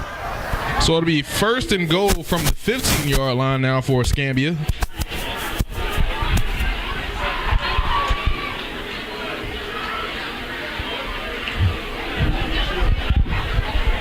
And those are the mistakes you can't have, but you see that Escambia has no problem cranking up that offense and getting yards. And actually, Leon declined that penalty, so it's going to be 2nd and goal from the 11-yard line. There's the toss. He's to the outside, and he throws it. Wide and open. it's caught in the back of the end zone by Touchdown. number 13, Chantrell Hills. And you know, I just have to do it because it wouldn't be right if I didn't, since Chris Strickland is not here tonight. Touchdown, Gators! All right, Chris, that's for you, buddy. And that was a beautiful pass play to the back of the end zone. Running back, a little trickery. We've seen trickery all night long, Mark. We certainly have, and it's, especially with Escambia wanting to steal that momentum back. We've talked about it since the opening kick of the game. Who was going to get the edge? And right now, Escambia comes out of the half swinging as the Gators are up 21-14 with 8:41 left. And we're going to take it to break following that touchdown. The 80th Fair is almost here. Enjoy free shows by Eddie Money, David Nail, Big Schmo, The Drifters Review, Craig Morgan, Eli Young Band, Jimmy Riffles, Gator Boy Show, and much more. G&M Land Pros, serving Pensacola, Pace, Milton, and surrounding areas. So if you're in need of lawn care, want a quality job at a great rate, call the fine folks at G&M Land Pros, 850-866-7853. Mention the Chomp and save 10% on your next job, only at G&M Land Pros. And Escambia is set up for the kickoff. They lead the Lions 21-14, and here's the kick, and it's another booming kickoff, and it'll go out the back of the end zone for a touchback. Unreturnable. And Mark, what did you see on that drive right there for Escambia? One of the things I noticed the most about is that Escambia is still opting to stick to their offensive game plan, wanting to run the football, stretching Leon sideline to sideline. And when you can do something like that consistently, the other team is going to wear down because they're simply chasing you. All right, so here we go. Leon sets up 1st and 10 at their own 20-yard line. Trips to the far side. McGriff scans the defense.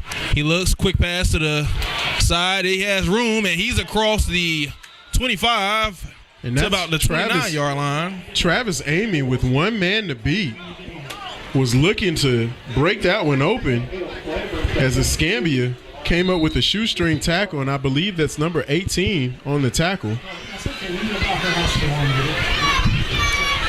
And that might have been a touchdown-saving tackle because he was looking to turn the Jets on. Instead, Leon will have to settle for a 2nd and short. All right, so here we go. Leon, 5 wide receiver set. McGriff scans the field. He hands it off on the jet sweep. I believe that's Amy. He's dancing in the backfield, but he's going to lose some yards. He's going to lose yards, about 1 or 2 yards. What's going to bring up about, we'll call it 3rd and about 3. And so Leon still wanting to mix it up. A little bit of run, a little bit of pass, but Escambia not willing to give up the big play, as you saw on the previous play where they stopped Travis Amy from breaking free. So here we go. Lions come out, pivotal 3rd down here with about 7:31 left in the 3rd quarter. McGriff scans the field, barks orders. Here's the snap. He looks, he's set back. He throws his tip in the air. That's going to be picked off.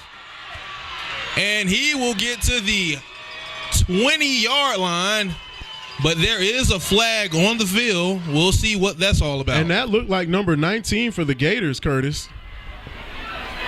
And that was Kyrie Lovelace on the interception for Escambia. Linebacker on the spot. That was floating in the air for quite some time as it was tipped up. As Escambia is going to come down with the huge turnover. But not sure what the call is. Here we go. It's going to be a block in the back on Escambia, but it's going to be a 1st down for the Gators. So the penalty assessed after the INT. Escambia back in business with the momentum on the big interception.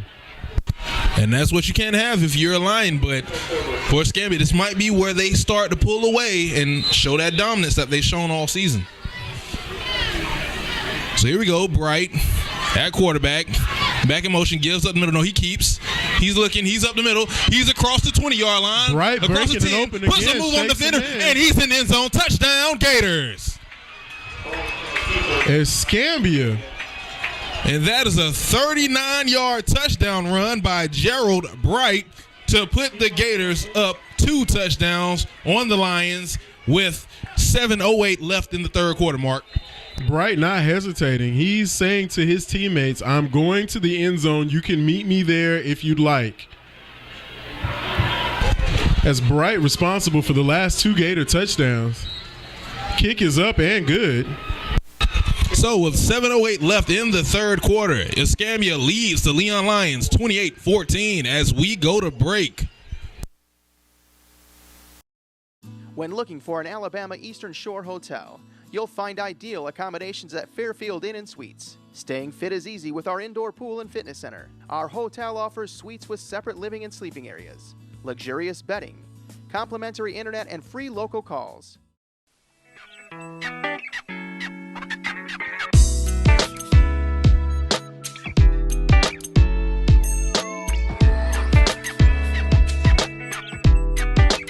Red Cat Racing. Fast. Affordable. Fun. Now available at 8730 RC Park and Hobby Shop, Pensacola, Florida. The Courtyard Mobile Spanish Fort offers ideal accommodations for business or leisure travel. Enjoy a hearty breakfast or dinner at our Bistro Cafe. When looking for Gulf Shore accommodations for corporate travel, weekend getaways, or family vacations, you'll find first-rate service and a friendly staff at the Courtyard Mobile Spanish Fort. The 80th Fair is almost here. Enjoy free shows by Eddie Money, David Nail, Big Schmo, The Drifters Review, Craig Morgan, Eli Young Band, Jimmy Riffles, Gator Boy Show, and much more. So Maldonado tees the ball up. And every kick he's kicked tonight on kickoffs has been a touchback. We'll see if he does the same here. And so Escambia coming out swinging for the second half as they've now built up a 14-point lead. And once again, that's going to be another touchback for Escambia. Unreturnable. You know, if you're Leon here, you got to keep yourself in the ball game. You go back to last year's contest, and this is where the seesaw started to get out of hand. Escambia took control in the second half, and if you're on the Leon bench, you got to remember last year's match on the road. You have enough guys. You have to stay in the ball game. If you let Escambia get out too far ahead, they're going to put the game away early. All right, so the Lions come out, shotgun formation, one back in the backfield. McGriff scans the defense, sends a man in motion. He's going to keep. He's going to get to the outside. He's across the 20, and he's going to get across a 30-yard line for a first down.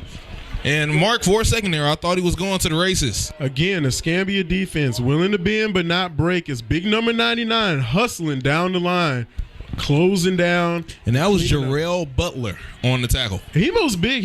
Their whole defensive line moves extremely well. These guys are not your typical defensive linemen. Each one of these guys has shown agility coming off the ball, finishing up on tackles. They're not slouches by any. Don't let the size fool you. They will run you down. So here comes the Lions, 1st and 10 at the 30-yard line. McGriff, play action. He has a man at the 50-yard line. It's dropped. It is dropped at the 45-yard line, and that would have been a huge first down inside of Lion territory. And so number 12 for Leon. I mean, Leon with a case of the drops tonight as they've dropped 2 big plays. That's Bradley Coogan, who had he kept his feet, might have kept in stride and taken it to the end zone. Lost his footing and the ball at the same time, and Leon finds themselves on the wrong end of a big pass play gone wrong. There you go, 2nd and 10, man in motion. Here's a fake. Gives the ball up the middle to Amy. That's Tion Long. That's actually Tion Long. He's dancing, and he's taking down the backfield. And so the break don't bend philosophy by the Escambia Gators is starting to pay off as Leon is squandering some really big opportunities. You have to go back to the first half. How big was that touchdown that was dropped in the end zone by Brian Pender? And the 71-yard touchdown that was also called back. Exactly. And these are the opportunities that we talked about before the game that Leon cannot afford to lose. So here we go. That Escambia defense smells blood. They bring the blitz. McGriff gets it off. It's caught.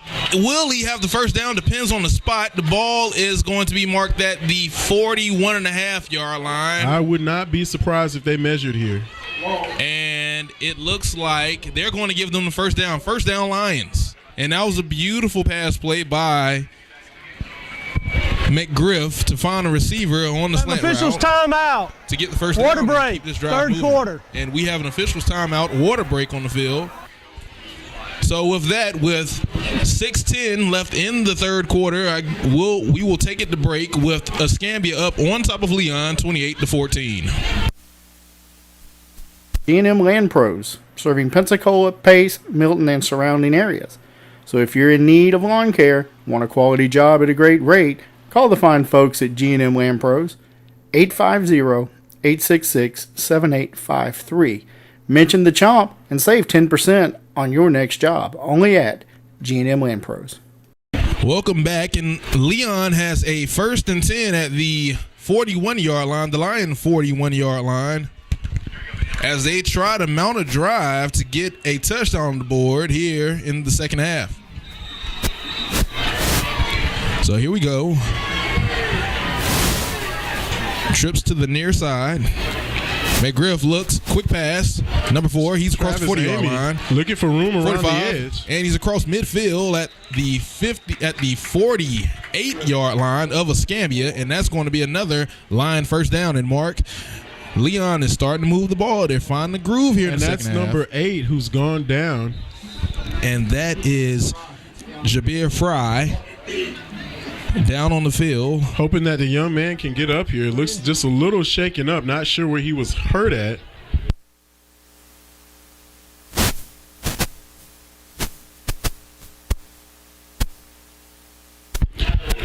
Yeah.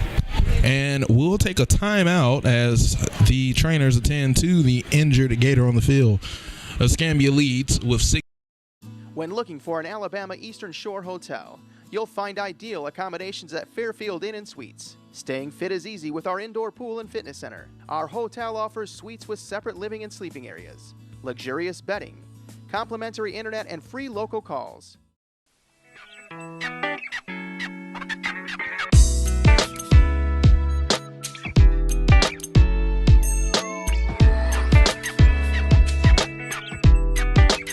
Red Cat Racing. Fast. Affordable. Fun. Now available at 8730 RC Park and Hobby Shop, Pensacola, Florida. The Courtyard Mobile Spanish Fort offers ideal accommodations for business or leisure travel. Enjoy a hearty breakfast or dinner at our Bistro Cafe. When looking for Gulf Shore accommodations for corporate travel, weekend getaways, or family vacations, you'll find first-rate service and a friendly staff at the Courtyard Mobile Spanish Fort. The 80th Fair is almost here. Enjoy free shows by Eddie Money, David Nail, Big Schmo, The Drifters Review, Craig Morgan, Eli Young Band, Jimmy Riffles, Gator Boy Show, and much more. Back, and we gave you the wrong name on the last time out as the injured Gator. It was actually number 6, DeJounte Donaldson on the field, but he's walking off on his own power, which is always a good sign. So it will be 1st and 10 for Leon at the Escambia 48-yard line. And you know, Curtis, one of the things about, especially with head injuries, you want to make sure that the kid is okay. Absolutely. He feels like he's okay, but he's probably not going to come back in there dressing Corey Robinson. He was on the So here we go. here, so Corey Robinson going to probably come in for him. Escambia threatening blitz. McGriff changes the play at the line. So it was a neck injury, Curtis. McGriff looks, quick pass out to the near side. He's tackled at the 45-yard line by number 8, and that is Jabir Fry. And that was Brian Pender on the reception, but he was hit and dropped immediately. Yeah, defensively in here. So it's going to be 2nd and about 7 for the Lions as they come out. Escambia's defense, again, not wanting to give up the big play. They want to keep Leon squarely in front of them. And here's the man in motion. McGriff gets to the outside, gets across the 45-yard line, and takes a defender head on and gets across the 40-yard line. And that's going to be close to a first down, but about a yard or two short. And so DeAnthony McGriff trying to make stuff happen. Just Escambia, once again, keeping the opposition in front of him, not letting anybody get behind him. And so this is going to bring up a critical third down as Leon is now in Gator territory. So here we go. Critical third down in Gator territory at the 40-yard line. Leon trying to get something going here with about 4:28 left in the third quarter. McGriff looks over the defense, sends the man in motion. He fakes the handoff. It's up the middle. He is going to be stacked up by number 14, Richard Robertson. And he's going to be close to a first down, Curtis. I'm not sure if he crossed over, but that looks like Chapman. Number 6 Chapman on the carry for the line. Official timeout for measurement. And we're going to have a see measurement. if that's enough to move the chains. He looked like he was brought down right on that first down marker. They're going to give it to him without measuring. That's another first down for Leon. So Leon is mounting a drive here, Mark. Now, what does Leon have to do here to get into the end zone? One of the things, if you're Leon, one of the things you want to do if you're Leon, you want to make sure that you find a crease somewhere, because the middle of the field's been open because the Gators have been expecting run. And that's Burns in at quarterback. He's scrambling around. He's got a man on the edge. And he has room. He's across the 30-yard line, and he spins around, still on his feet, and he's going to be tackled at the 30-yard line, 2 yards short of a first down. And it's going to be 2nd and about 8, but there is an injured Gator on the field. He's slow to get up. That's number 56. Whenever you see Burns in the game, you definitely can assume that the Lions are going to throw. Between Burns and McGriff, Burns has the bigger arm. McGriff does more with his athleticism. So here we go. Lions driving now, getting a little bit closer to that Gator goal line. And they have trips to the near side. One back in the backfield. And that's Coogan. Coogan gets across, and he's going to have a first down for Leon. So now they're getting really close to a touchdown. And there's about 3:18 left in the third quarter as the Lions try to cut this 2-touchdown lead down to 1. And so Coogan picking up some critical yards as Leon working in a myriad of receivers here in this really their longest drive of the second half. Escambia struck first and twice. So here we go. McGriff. He's going to keep it himself. He's going to get across the 20-yard line, and he's going to be taken down. The coaches from Leon want a horse collar. They're not going to get it, but that's going to be another good run by McGriff as he gets close to another Leon first down. And so Leon trying to stop the bleeding here as they face a 2-touchdown deficit. Escambia trying to stiffen up here as they've given up now what looks to be close to about 75 yards here. So here we go. Pender and Coogan on the near side for Leon. McGriff cuts it upfield. He's fighting it, and he's still on his feet, and that's going to be a Lion touchdown. And what a run by the big young man named DeAnthony McGriff. DeAnthony muscled his way into the end zone, and that's not what you want for Escambia. You jump out to a big 2-touchdown lead to start the second half, and now you give up one. So the seesaw continues as Leon gets within a touchdown here on the score. But Escambia was hoping that the momentum would stay in their favor, but Leon just stole back a little bit. We had a penalty on that play right there, Mark. It's going to be unsportsmanlike conduct on Escambia. Not sure which player got flagged for that, but it is a sportsmanlike conduct on Escambia, so that will be tacked on to the kickoff. Excuse me. Not sure if that really after the would touchdown, be effective because we have a dead ball. Both teams are on the white ball into the end zone. It will carry over to the kickoff.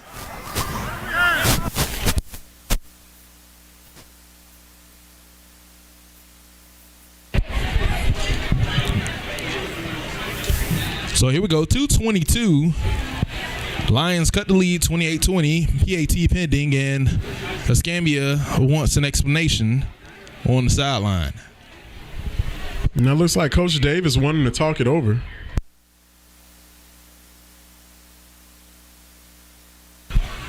But, Mark, the longer Leon lingers around, the more confidence they get going into the fourth quarter. And we've seen this in games before that we've covered.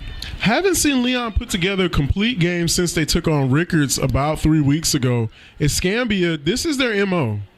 They like to jump out early in the second half and put teams away. Leon, this is still in a little bit of unfamiliar territory because with the 3 losses straight, this is still a team trying to find and establish their identity. So if Leon can get back into the game, much less finish it, it will be more to the Lions' benefit. But Escambia, they're not wanting to venture into unfamiliar territory right now at this point in the ball game. All right, so here comes the extra point. Jack Driggers. It's high enough, it's long enough, and it's good. So Leon with 2:22 left in the third quarter. They cut the Escambia Gator lead to 7, 28-21, and we will take it to break. This is Escambia football. The 80th Fair is almost here. Enjoy free shows by Eddie Money, David Nail, Big Schmo, The Drifters Review, Craig Morgan, Eli Young Band, Jimmy Riffles, Gator Boy Show, and much more. All right, so here we go. So Leon once again cut the Escambia lead to 28-21 on the 13-yard touchdown run by Leon quarterback DeAnthony McGriff. And the unsportsmanlike conduct following the touchdown on Escambia, Leon will kick this ball off from the EHS 45-yard line. And Drigger tees it up. And it's going to be an onside kick, and it's going to be recovered by Escambia at the 30-yard line. That was interesting, Mark. Took a page out of Sean Payton's book. Yeah. It looked like the Saints after coming out of halftime there against the Colts. Yeah. And you can't knock what Coakley tried to do right there. Tried to catch Escambia off guard, because typically you would see a kicker kick that out the back of the end zone. Yeah, as a matter of fact, I just got done telling you, if he doesn't kick this out the back of the end zone, we got problems. But clearly he did. So here we go. Bright lines the Escambia offense back up. Sends a man in motion. He's going to give it off up the middle to Brown. You know, one thing about Brown is I like to say he runs angry. If you watch him run, he's always up the middle. He's north-south, and he just puts his head and shoulders down, and he runs through you, not around you. And, that's a considerable difference compared to the other running backs that we have. And again, Brown with the carry again for 2 or 3 yards. And that's what he does. He gets 2 or 3 yards and pounds on you. And that's why when you were talking, this is not unfamiliar territory for the Gators, because that's what the Gators do. Absolutely.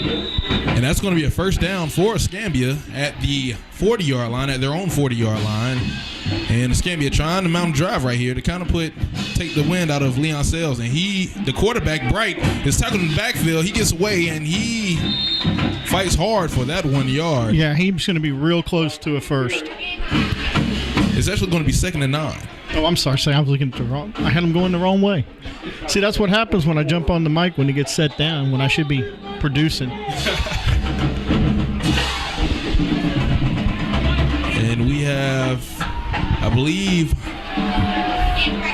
Bright's helmet came off on the play, so he has to come off for a play. And in comes number 10, Antonio Cannon. And Antonio Cannon is a very good substitution for a quarterback. And actually, that's going to be James Ellis at quarterback. Sorry, I couldn't see the number right there. Okay. And looks like we got some EMTs to take a look at Donaldson. Yeah, it looks like he had a neck injury, a head injury somewhere around there. Yeah, the word is he got rolled over on his neck, and of course you never can take a chance with a young man's neck. So there's that toss again. That's worked so well for Escambia, and he breaks a tackle, beautiful, and that's probably going to be a face mask on Leon. And that was a beautiful run, and that's actually going to be on Escambia. I'm a little confused on that call. I am too. I think maybe they're confused. You got the jerseys mixed up, but we'll hear what he has to say. Because you definitely saw his helmet twist around. Yeah. That usually doesn't just happen naturally. And they are going to mark the yardage off against Leon. Okay, yeah.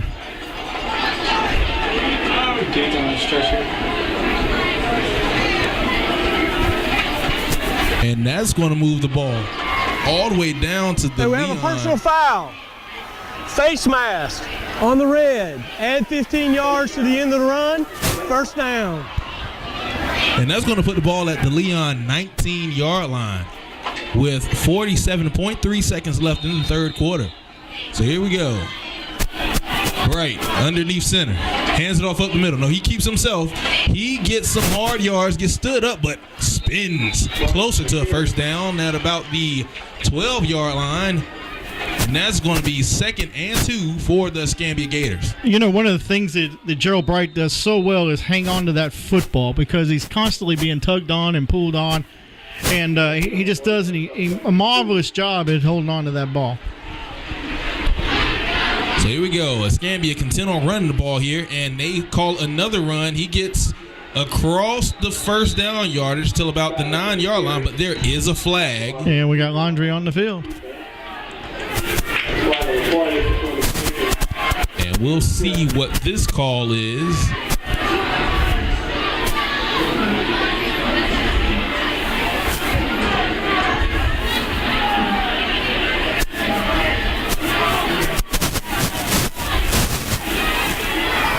We have an illegal shift on the white team. 5 yards, replay, second down.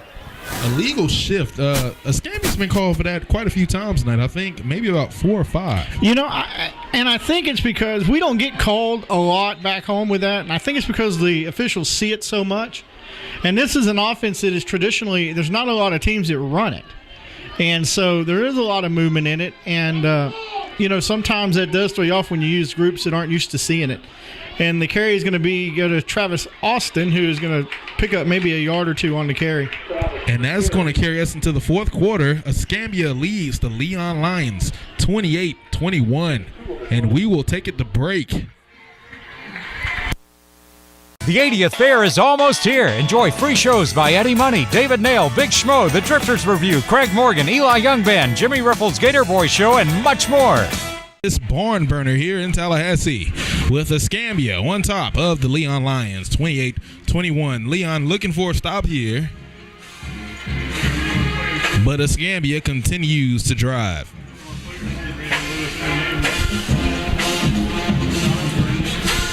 And the ball will be at the Leon 12-yard line. It's going to be 2nd and about 3. In the backfield for Escambia is number 20, Martin McGee. Bright lines up under center, sends a man in motion. He gives it to the upback, and he is smacked. He's smacked at about the 11-yard line. And that was number... Can't see the number on that play, but that was a beautiful tackle. It's going to be 3rd down for Escambia, as the Lion fans get on their feet and make a little bit of noise here at Cox Stadium. Bright steps back from under center, gets the call from the sideline. 11:24 on the clock, and we have whistles. It's going to be Escambia is going to call timeout and take a look at what's going on the field. So we're going to take a break as Escambia, deep inside Leon territory, looking to score, looking to put the dagger in the Lions, leading 28-21. And welcome back. It's actually looks like 4th down, 4th and about 2 for Escambia as they try to put the dagger in the Leon Lions. Bright barking out signals. Sends a man in motion. It's a toss. It's read pretty well by Leon. He gets it outside. He's going to get across, and he's going to be taken out of bounds at the 4-yard line, but there is a flag on the field. We'll see what this is. And it's early indications say holding on Escambia. So we'll see if Escambia decides to kick the field goal and go back up by 2 scores. And that's exactly what the Gators will do.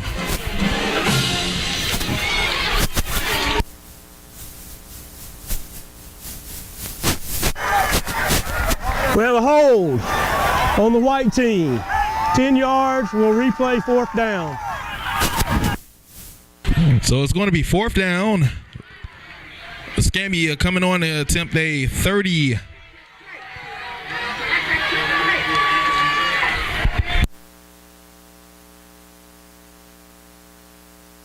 Escambia on to attempt a 40-yard field goal from the right hash mark.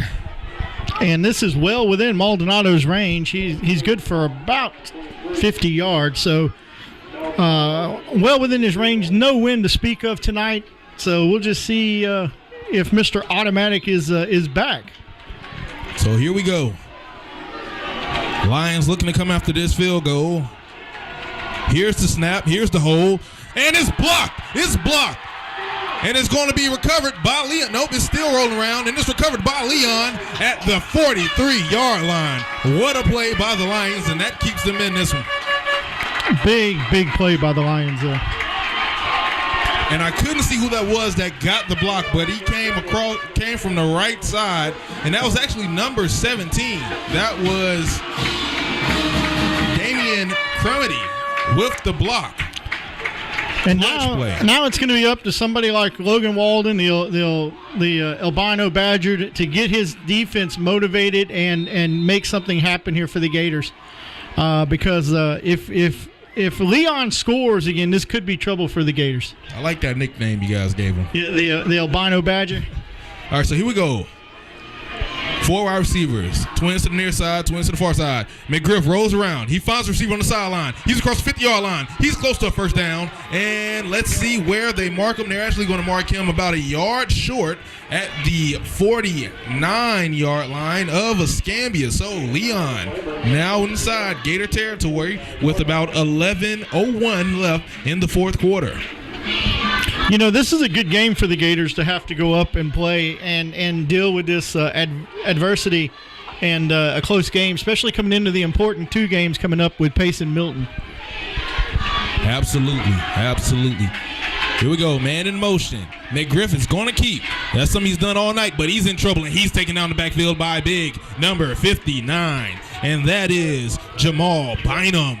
And Bynum, very, very quick linebacker for the Gators. And, the combination of McKenzie and Bynum has been a killer all year. And proven to be so tonight, too, as McGriff, the crime dog back there, is having a very hard time getting the ball moved around on his own. Yeah, he's not moving the ball like he was in the first half, but this changed the dynamic as it's now a 3rd and about 6 from the 46-yard line of Leon. Here we go. McGriff, quick swing pass, and it's dropped. It is dropped. And again, number 12 heard the footsteps. I think he looked and tried to run before he had control of the football. And that's going to force a punt, and the Escambia defense holds. And, of course, coach is going to have to get the guys. Their brain's going to have to get back in what's going on in the field, not worried about their fallen Conrad over there who is being loaded up into the ambulance right now and taken to the hospital for observation, I'm sure. The rules with concussions and injuries like they are always weigh on the side of safety. And we actually have a timeout on the field as Escambia calls timeout. I don't know if they might have thought Leon was come with some trickery, which we've seen a lot of tonight. So we'll take a break with 10:19 left in the 4th quarter. Escambia is still on top, 28-21. D&M Land Pros, serving Pensacola, Pace, Milton, and surrounding areas. So if you're in need of lawn care, want a quality job at a great rate, call the fine folks at G&M Land Pros, 850-866-7853. Mention the Chomp and save 10% on your next job, only at G&M Land Pros. When looking for an Alabama Eastern Shore hotel, you'll find ideal accommodations at Fairfield Inn & Suites. Staying fit is easy with our indoor pool and fitness center. Our hotel offers suites with separate living and sleeping areas, luxurious bedding, complimentary internet, and free local calls.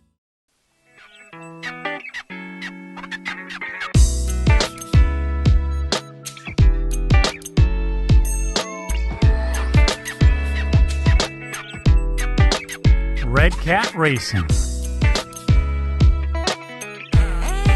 Fast. Affordable. Fun. Now available at 8730 RC Park and Hobby Shop, Pensacola, Florida. The Courtyard Mobile Spanish Fort offers ideal accommodations for business or leisure travel. Enjoy a hearty breakfast or dinner at our Bistro Cafe. When looking for Gulf Shore accommodations for corporate travel, weekend getaways, or family vacations, you'll find first-rate service and a friendly staff at the Courtyard Mobile Spanish Fort. The 80th Fair is almost here. Enjoy free shows by Eddie Money, David Nail, Big Schmo, The Drifters Review, Craig Morgan, Eli Young Band, Jimmy Riffles, Gator Boy Show, and much more. So here we go. Leon getting ready to punt, ball at the 46-yard line.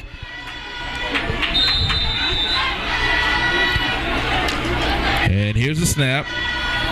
And it's a high spiraling kick. It's going to be fair caught. And it's dropped. And it's recovered by Leon at the Escambia 19-yard line. And wow, that is a mistake that you just cannot have at this juncture in the game. And look at the Gator. If you look at the Gators, their heads are down. They're not, this game is not over. The Gators need to remember they still have the lead in this football game.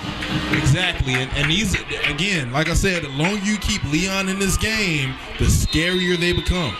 And there's about 10-12 left in the fourth quarter as Leon is now inside the Gator red zone. And that's the first special teams mistake the Gators have made all season long. And Leon comes with 5 wide. McGriff sends a man in motion. And he finds his receiver on the slant. That's number 3. He's still fighting. And he fumbles. And it's recovered by number 30. And the Gators get the ball back. And that's number 34 for Escambia. And we want to, and we haven't called his name in a couple of games, but Logan, the albino Badger Walden, stripped that ball and changed the dynamic again. We keep talking about the dynamic of the game changing, and now the Gators have the ball once again. And Logan told me when we stopped for lunch that he said, I will get to call his name tonight, and by God, if he didn't come through. And big play by Logan Walden in the defense. So here we go. I'm sure Escambia is going to look to keep that ball on the ground and keep that clock ticking as we have 10:04 left in the fourth quarter. Yeah, I had to look for Gerald Bright up the middle on this play. And that's going to be fumbled, and he is going to be tackled as he recovers it. And they call it an incomplete pass. Yeah, incomplete pass. And Leon's coach Coakley is not happy at all about that call. Yeah, they're going to give him a forward pass. I mean, they took that ball from us. They bring another ambulance over there. The one's got to stay at the end. Yeah. So here we go. It's going to be 2nd and 10 from the 15-yard line.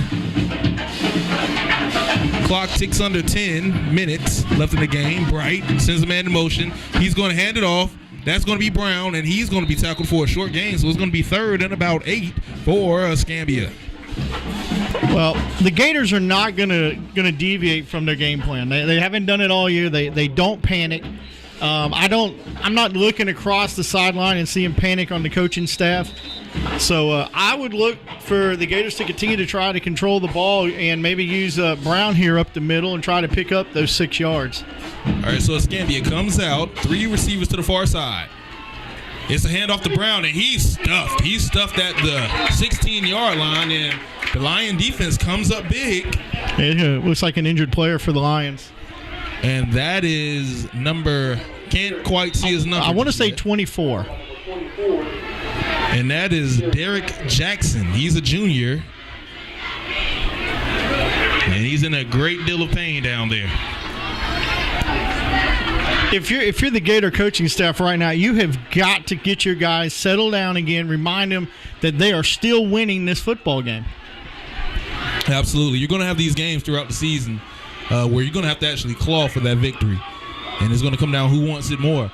And I honestly, I don't think anybody believed that Leon was going to put up this kind of fight. But Leon came to play tonight. Absolutely not. Leon has been on a little bit of a skid, 3-game losing skid after starting the season 3-1. So here we go. Here's the punt. It's a wobbly kind of kick. It takes a Gator roll, but it bounces back, and it's going to be down at about the 48-yard line, and that's where the Lions will start this next drive. I want to remind everybody to come out to the Pensacola Interstate Fair and join us. We'll be in booth 72 from October 16th through the 26th, and we will be raffling off 4 tickets to the SEC Championship game. The Verizon Wireless Club level. That's in the second level in the dome. 45-yard line seats, guys. About $1,900 worth of tickets. $5 donation, get you a raffle ticket, and it helps keep us on the air. All right, here we go. McGriff fakes it. He rolls left. He finds a man across the middle, and that's going to be a first down. And on the reception is number 21, Anthony Rowe. And, of course, Escambia doing the same thing with keeping everything in front of them. We're going to give it to you until we can't, and we're just going to try to contain. And, this is a great football game on Friday night. Oh, absolutely. Absolutely. It keeps you on the edge of your seat. Fans are into it. But here we go. 3 receivers to the near side for the Lions. 1 back in the backfield. McGriff scans the defense. Here's the snap. Quick screen pass. That is dropped. That's going to be an incomplete pass, so it's going to be 2nd and 10 from the 41-yard line of Escambia. Awful lot of drop passes tonight for Leon. And that's the one thing that I've noticed tonight more than anything is when they get a drive going, they drop a crucial pass at a crucial time, which sets them back and usually, leads to them having to either punt or it turns the ball over. Like coaches always say, you got to stop shooting yourself in the foot. Absolutely. And right now, I'm going to tell you, both teams have shot themselves in the foot enough tonight to last all season. All right, so McGriff sends a man in motion. He's going to hand it off the middle, and that is number 2, Tion Long. And one of the things that makes me a little uncomfortable if you're watching the Gator defense right now is, they're not wrapping up like they normally do, too. These guys are getting past that first tackler and getting to the second and third guy in line, and that's not the norm for the Escambia Gator defense. Normally that first guy holds him up and the rest of the team gets to him. And we're just not seeing that right now. So here we go. It's a critical 3rd down with about 8:04 left in the 4th quarter. McGriff rolls out, has a man, and he drops it. He actually pushed off of the defender. Should have been pass interference. Yeah, offensive pass interference. But, they're going to keep it in his pocket, keep the hanky in the pocket there. And that was actually, if you create that much room with your hands, you better catch the ball. That's a lot of space. And matter of fact, Logan could have probably caught that. He had so much space. It's going to bring up 4th down for the Lions. So here we go. 4th down. Clutch 4th down. Just under 8 minutes left in the 4th quarter. McGriff looks at that Escambia defense. Blue helmets are set. Why would you? There we go, Carl. I was going to say, why would you not go for a field goal and at least close the gap some? You have a field goal kicker who can clearly make it from this distance. Why take that chance? 6 yards is a long ways to go on 4th down, especially when you're dropping the ball as often as you are. Exactly. I think what Coakley might want to do is see if he can get that yardage and force the Escambia to go down, because this defense has kind of stepped up so far in this half. They gave up the 2 early scoring drives, but since then they've kind of played pretty well. So I think that might be his thinking right here. Well, I know that if I've always been of the thought that if you can put points on the board, you put them on the board regardless. And if I got a guy that I know can get me 3, I take those 3. There's still 5-6 minutes in this game. That's ages. 8 minutes. That's ages in football. Yeah. And to leave points on the field, I don't understand the theory behind it. But again, if he picks up the 1st down, everybody can look at me and go, "Well, that's why I'm up here and he's on the sideline." That's how it always is. That's how it always is in any sport. But here we go. Just knowing the Gator defense, they clamp down pretty hard on fourth downs. And they've done that tonight. So McGriff, ball resting at the 37-yard line. McGriff takes it himself. He's going to have room to the sideline. He has the first down, and there it is. First down, Leon. That's why I'm sitting 45 feet in the air and the coach is on the sideline. It's a gamble. If he doesn't get it, then typically the coach is the one that's the most criticized. That's right. You're the one getting praised. Yeah, if he doesn't get it, that's when they start looking at firing people. So here we go. 1st and 10 from the Escambia 30-yard line. Nose of the ball resting on the 30-yard line. Since the man in motion, it's going to be handed off. Jet sweep. That is going to be long, and he is going to get in. And there's Logan again trying to strip the ball. Yeah, Logan is flying all over the place right now. Yeah. Logan's trying to make a difference tonight now. Number 2, Leon Long. Tackle for no gain on the play. Brings up 2nd and 10 from the Gator at 30-yard line. So 2nd and about 10 for the Lions of Leon. 15 on the play clock. McGriff drops back. He tosses to the right side. He has a man wide open, and it's tipped away. Great coverage by the Gators. That's number. Is that number 1? No, number 8 on the coverage. That's Jabir Fry. Jabir. And Fry with great coverage. And that's going to bring up 3rd and 10.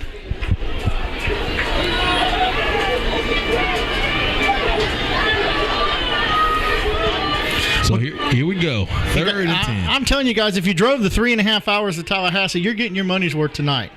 McGriff is going to keep.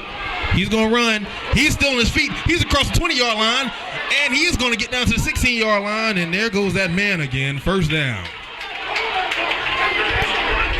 And number 52 is down for the Gators. And that is Darius Granderson.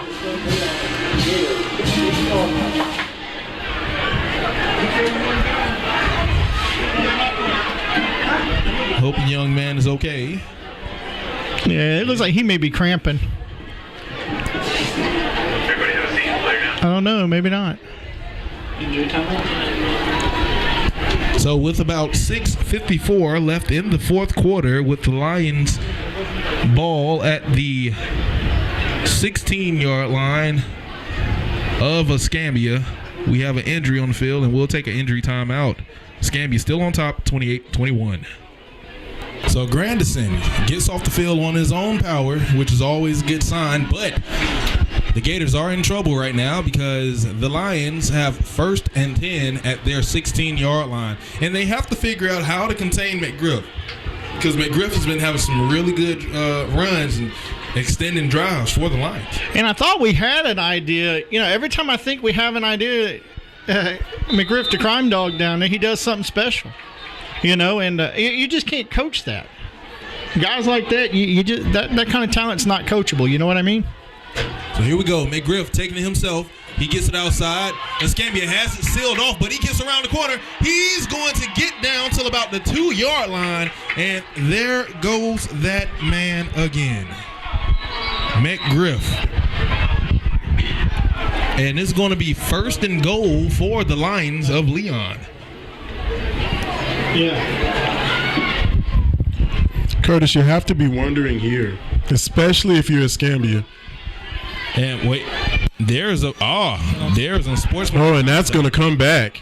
That's going to hurt. That's going to hurt this Leon drive. Here's the ball. Gator 3-yard line. Got a flag.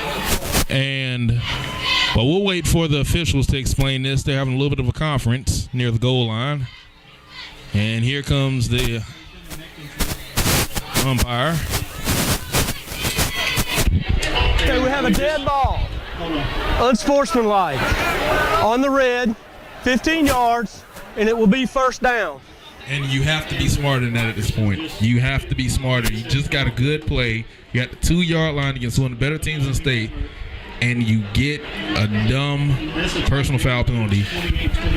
Personal fouls are not what you want at this point in the game when you're putting together an impressive drive against a ranked team in the state. Your season here is on the brink, and you have the ability to tie the game with about 5 or 4 minutes left to play. This is not responsible football by the Lions right now. So Coakley is getting an explanation on the sideline, and it looks like he's going to have to accept that. But it's still going to be first down, 1st and 10 for Leon at the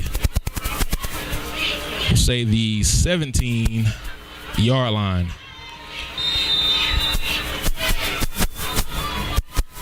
So here we go, 1st and 10 Leon. McGriff breaks the huddle. If you're Leon here, you got to be thinking, how can we make this a ball game again? In Escambia, you're just trying to capitalize off the mistakes. And McGriff doing it himself again, gets a good little gain, about 5 yards, 5 maybe 6 yards. Is going to make it a manageable 2nd down at inside the Escambia 15-yard line with about 6:22 to go in the 4th quarter. Will we get some free football tonight? Well, Leon, no stranger to free football. They opened the season like that with a double overtime loss to Panama City Mosley. I'm pretty sure the Lions are trying to avoid that, but Escambia at all costs wants to escape Tallahassee with a win. And McGriff keeps it himself, gets close to a 1st down, but not quite there, so it's going to bring up a 3rd and short.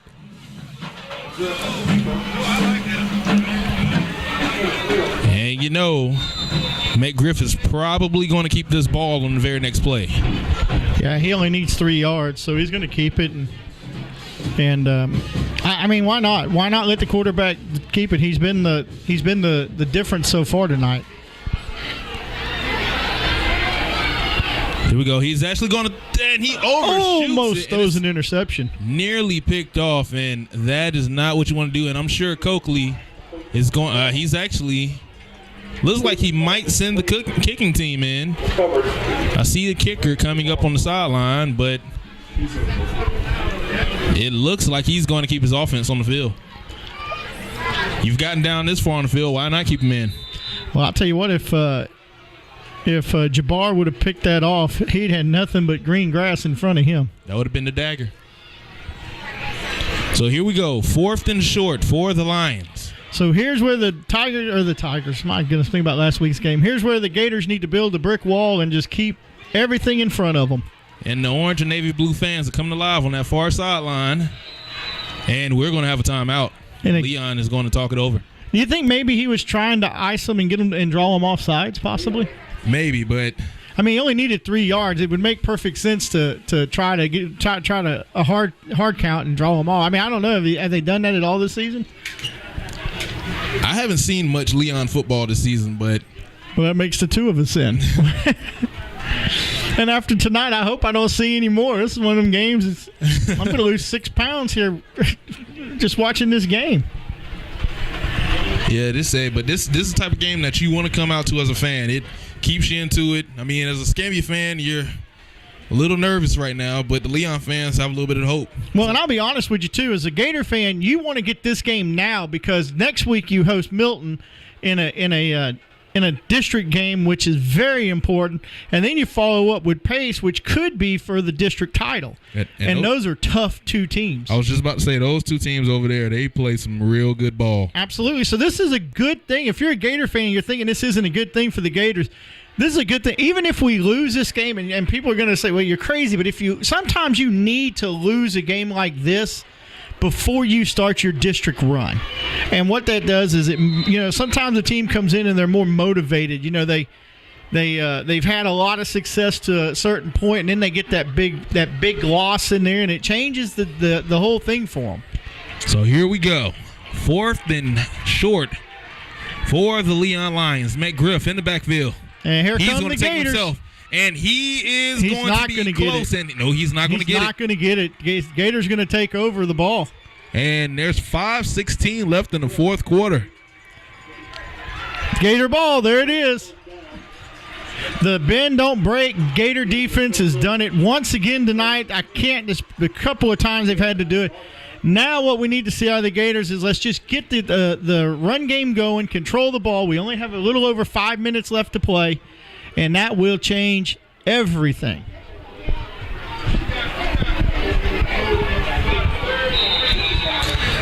So here we go. Escambia looking to ice this game away. Going to run it up the middle, and that's Brown. He's going to get a couple yards. So it's going to be about 2nd and 7 with just over 5 minutes left in the fourth quarter. That's pretty nice to have breaking news coming out from right up the street. It would take 3 days for us to get that. We wouldn't get that till tomorrow afternoon sometime. So here we go. 2nd down and about 7 for the Gators. And it's a weird handoff, but he's going to be stopped short. Maybe a gain of 1, maybe 2 yards. You know what that is that's neither player wanting to make that mistake. Neither player wanting to let go of the ball. Neither one to make a mistake. They're scared, and you can't play this game scared. You got to play. You got to go with what you know. And for the Gators, it's just cram the ball down their throat and continue to do it over and over again. 3rd down and 5 for the Gators here in the fourth quarter. And there's that pitch again. And he's got daylight. He's got a little room. And he's going to have enough for a first down, it looks like. Yep. He has 2 more yards than what he needed. There we go. All-pro sound, first down for the Gators. And the Gators have now officially got a drive. And you had to know that toss was coming. That toss has worked very well for Escambia all night long. And it's no surprise. All you got to do is watch the film. We do this play 50 times a game, it seems like. So with 4:06 left in the fourth quarter, we have a official timeout on the field, water break. And we're going to take a break as well with the football team. And it's 28-21, Escambia still on top of the Lions. And we want to remind everybody, tonight's game brought to you by the Pensacola Interstate Fair, running next Thursday for 11 big days. All kinds of great action going on. We got armband nights every night. Walgreens half-price tickets. Guys, if you're on a budget, this is the year. Go to Walgreens now through the 17th, and you can buy your admission tickets half price, and you can get $5 off ride tickets. That means you can get your ride hand stamps for $19.98 prices. You can get them for $15. Guys, get there, buy your tickets, and let's see you at the fair. As the Gators come back on the field with 3 wide, Bright under center. So here we go.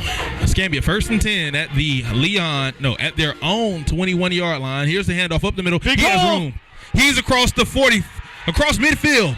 40, 35, 30, 25, 20, 15, 10, 5, 4, 3, 2, 1. Look at him going to the end zone. Touchdown, Gators! And that might be the dagger.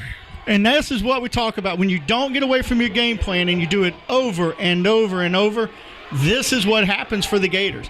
Coach says you only need 4 plays a game because the plays are 80 yards long. And that's an amazing run as the stands begin to clear here with 3:55 left in the fourth quarter. And Jabir with a beautiful run on that play. And Maldonado there with the kick.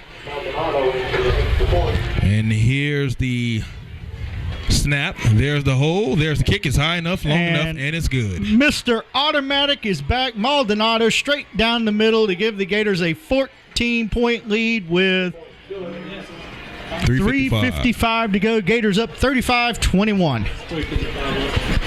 And we're going to take a break here at Gene Cox Stadium. Escambia on top of the Lions, 35-21.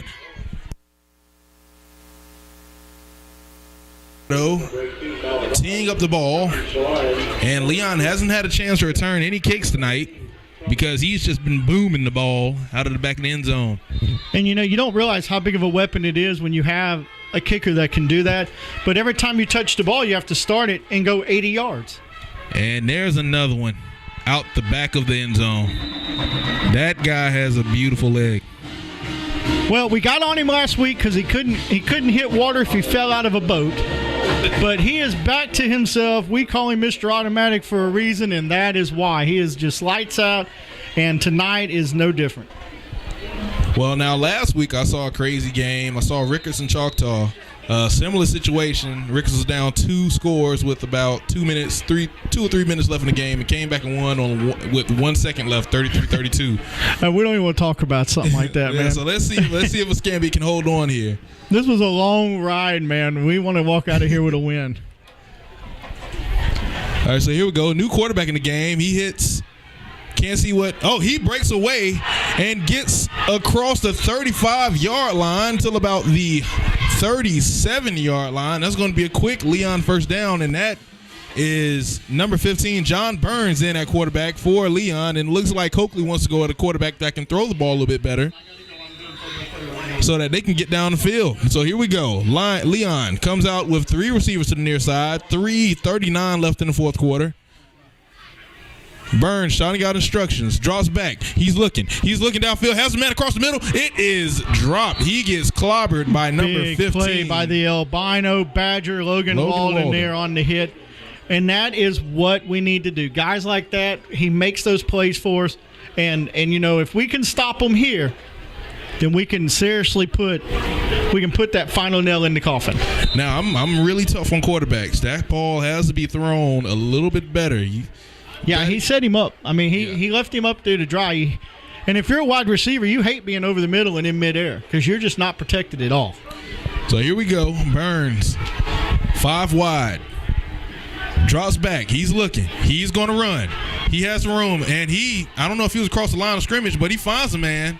And he's going to be gang tackled. There's that Gator defense, number 33, Austin Travis, in on the first hit, and then followed up by a host of Gators. Now, he was close to being across that line of scrimmage. Not sure if he crossed it, but you know, I noticed in high school football especially, there's a lot of leniency on that line of scrimmage. Yeah. There really is. If this was a college game, I know 2 plays tonight would have come back. Yeah and that being one of them.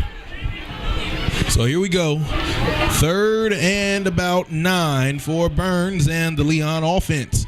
Escambia defense looking to hold. He's going to hand it off, and he has some room.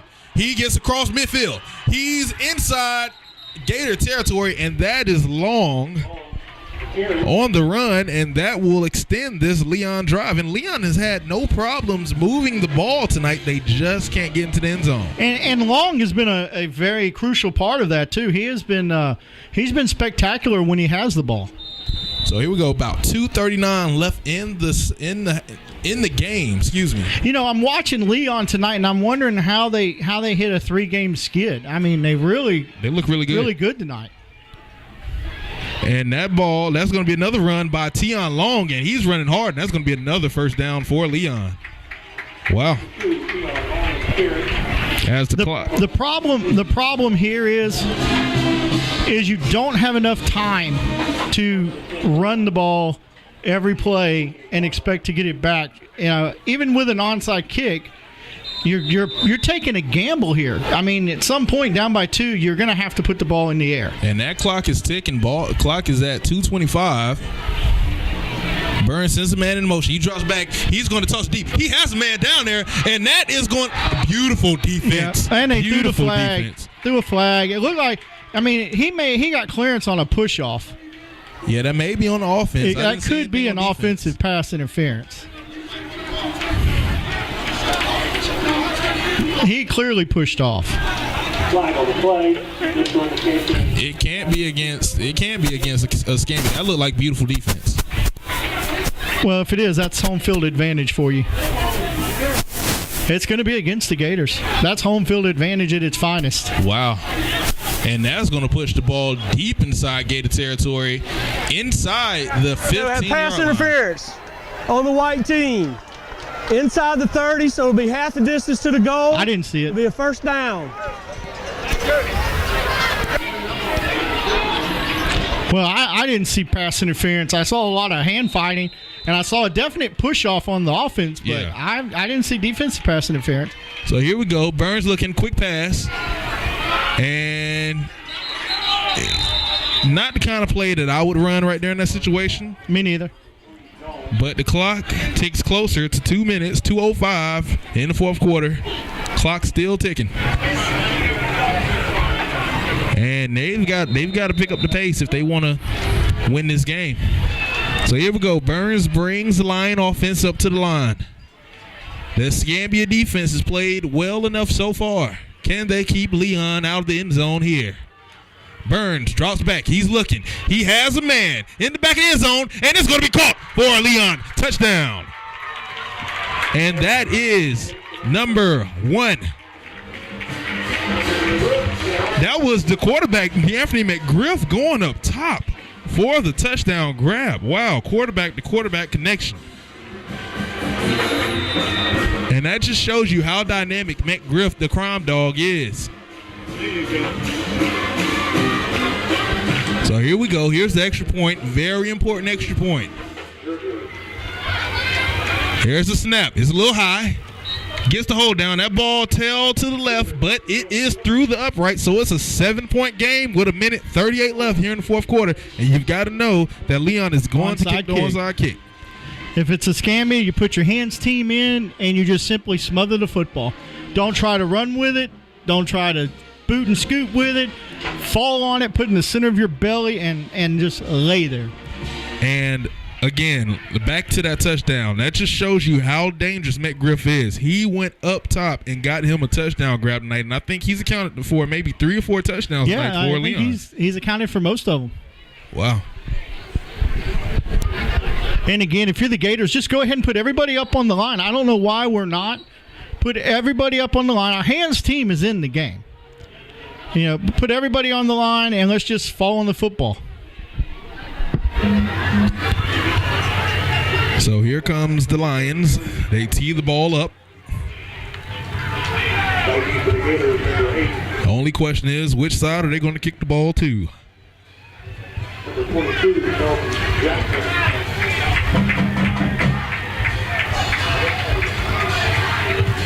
Once again, 1:38 left in the fourth quarter.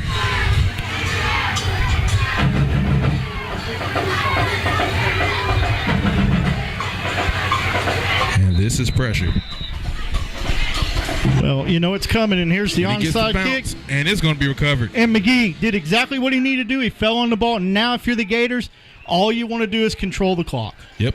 Protect the ball. You don't worry about touchdowns right now. You don't worry about anything, but you need 1 first down, milk the play clock for everything you can get out of it, and then go to victory formation. Yep. And go home with a win. And you gotta know that coach over there for Escambia is telling them, hey, nothing stupid now. Nothing stupid. No heroes. You get hit, go down. We don't need the extra yard. You get hit, go down. And you know Leon is going to come for that ball. Yeah, Leon's going to they're going to pin their ears back here, and they're going to come blitz on every play. So here we go. Bright under center.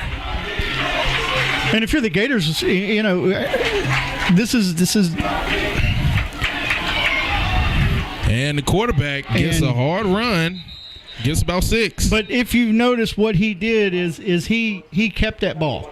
Yeah. Earlier in the game, that would have been a pitch. He'd have pitched that ball and he'd have let him go for it. But under the circumstances, you know, your star players, when the game's on the line, they want the football. Yeah. And that's exactly what Gerald Bright just saw. One thing that concerns me is number 77, Brandon Stratford's limping a little bit, our center. Yeah. And, boy, you don't want a offensive lineman gimped right now. Not at all. Not at all. I probably wasn't politically correct with that gimp, but it's high school football. And it's exciting high school football. I want to remind everybody, tonight's game sponsor, the Pensacola Interstate Fair, rolls into town October the 16th through the 18th. Come join us at booth 72 inside the main auditorium and purchase your raffle ticket to win 4. Not 1, not 2 guys, but 4 45-yard line seats to the SEC championship game. And you got to give me 1. Let's give only 3 to the fans. Yeah, I had friends I didn't even know I had when we announced we had these tickets. It looks like it's going to be on a false start on the Gators or too many men. He's counting like we got too many. Yep. And that's exactly what it is. So that game gets erased. Have a dead ball. Substitution infraction on Escambia. 12 men. Well, that's a costly penalty. 1:32 left to play in the game. So here we go. Leon knows Escambia has to run the ball. Escambia knows that Leon is coming for the ball. Here we go. Sorry, Nolan. And the quarterback, he's going to have the first down. And he's across. Just go down, Gerald. And that's the first down. That's going to do it with 1:23 left. Again, like I said, just go down. You know how easily when you've got your back turned like that and you're backpedaling it is to lose that football. As you saw over here with Leon when they were driving. Right. Just go down. You know, it's the easiest thing to say. It's the hardest thing to do, is to just go down. Especially when you're young and you see that touchdown. But here's the knee, and that is the formation you want to see if you're a Gator fan. Yeah, victory formation for the Gators. They're going to milk the clock. There's no way Leon can get the ball back unless they do something incredibly stupid. And what do you take from this game tonight? Well, I'll tell you what I take is Leon's a better football team than a lot of people think they are. And if they can put a complete game together, Leon's going to be trouble for somebody. Yeah, I don't like predicting, but I think Leon is good enough to get into the playoffs in their district this year. Definitely good enough. And, they've had a tough skid here, but Escambia showed you why they're where they are right now, too, because good teams win games like this. Whether it's against a terrible team, whether it's against a good team, they find ways to win. And I'm going to tell you tonight, the Gators did not play their best football. Not at all. This was not their best. There's about 20 seconds left. This was not their best performance, but by goodness, we'll take it. One more kneel down, and that should do it for the Gators.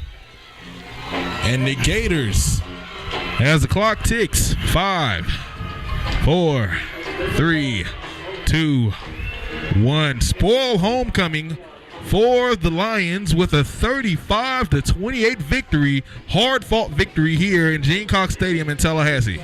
Well, let me ask you guys now. You see, looking at the Gators, knowing what happened last year, we have two conference games left. We have one against, actually 3, but we don't count Washington because they're just out of it already. We have 2 coming up, one with Milton and one with Pace. What do you guys think? Do the Gators have what it takes this year to make a run into the playoffs? I definitely think so. I think Escambia showed why they're a better football team than last year. Last year, they posted a phenomenal record, but didn't quite get in because there were some missing pieces. And it wasn't athleticism. It wasn't the play on the field.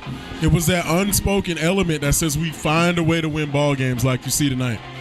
And they definitely did exactly that. They found a way to win tonight, and they just continue to chip away. But my goodness, you have got to tip your hat to Leon tonight because I'll tell you, we thought we were going to come down here and just, I'm not going to say take a vacation, but we thought it was going to be a big number game, and Leon came to play tonight, gentlemen. Yeah, and you have to hand it to Coach Coakley and the Lions. They definitely put together a more complete game, but unfortunately the skid continues for the Lions. It's 4 straight.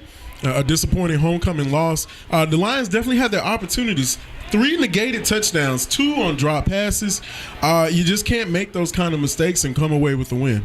Yeah, and that's at any level. We've seen it with the Florida Gators this year and their problems holding on to the football, the New Orleans Saints and their problems holding on to the football. So it's at any level of play. But it's definitely, when you have teams that are this around here, the competition is very tight. Mm-hmm. And especially in Tallahassee. I mean, you got Rutgers and you got Lincoln, Rigger. We got the other team. This is why I stay in Pensacola. Yeah, you have that right. There are about 6 or 7 prominent teams here in the Tallahassee, Leon County area, especially with neighboring Wakulla and Madison County, not too far away, that make for an interesting brand of football here in the Big Bend area. Unfortunately, when you have teams like that beat up on each other, what you want to always remember is that you never know what each team is going to bring week to week. And when you take a team like Leon that has been in battle like they have this season, each game matters a little bit more. And I think for them, I think that's the reason why they played the type of game they played. They wanted to have this game, but unfortunately the mistakes were too much to overcome because you can't leave points on the board like that. 3 trips to the red zone and you come up empty-handed. That would have been the deciding factor in the ball game. Right. And fortunately for the Gators, they left nothing on the table. Well, and what's the old saying is good teams get lucky. teams that work hard, they put the work in. A lot of times they get lucky. And the old saying is, I'd rather be lucky than good sometimes. But this has been a repeated thing all year where teams have shot themselves in the foot, and the Gators have just stood fast and not made that mistake. But as once again, guys, we're going to wrap this broadcast up. Special thanks to my friends in the booth from Four Quarters.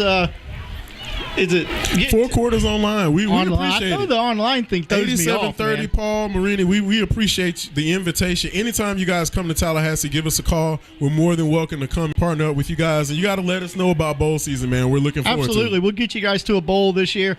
We'll be back on the air live from MacArthur Stadium, Emmitt Smith Field, next Friday night as the Gators take on the Milton Panthers as we start our conference drive with the final 2 games against Milton and Pace at Escambia. Let's see lots of orange out. Let's pack the building, and let's go get this district title.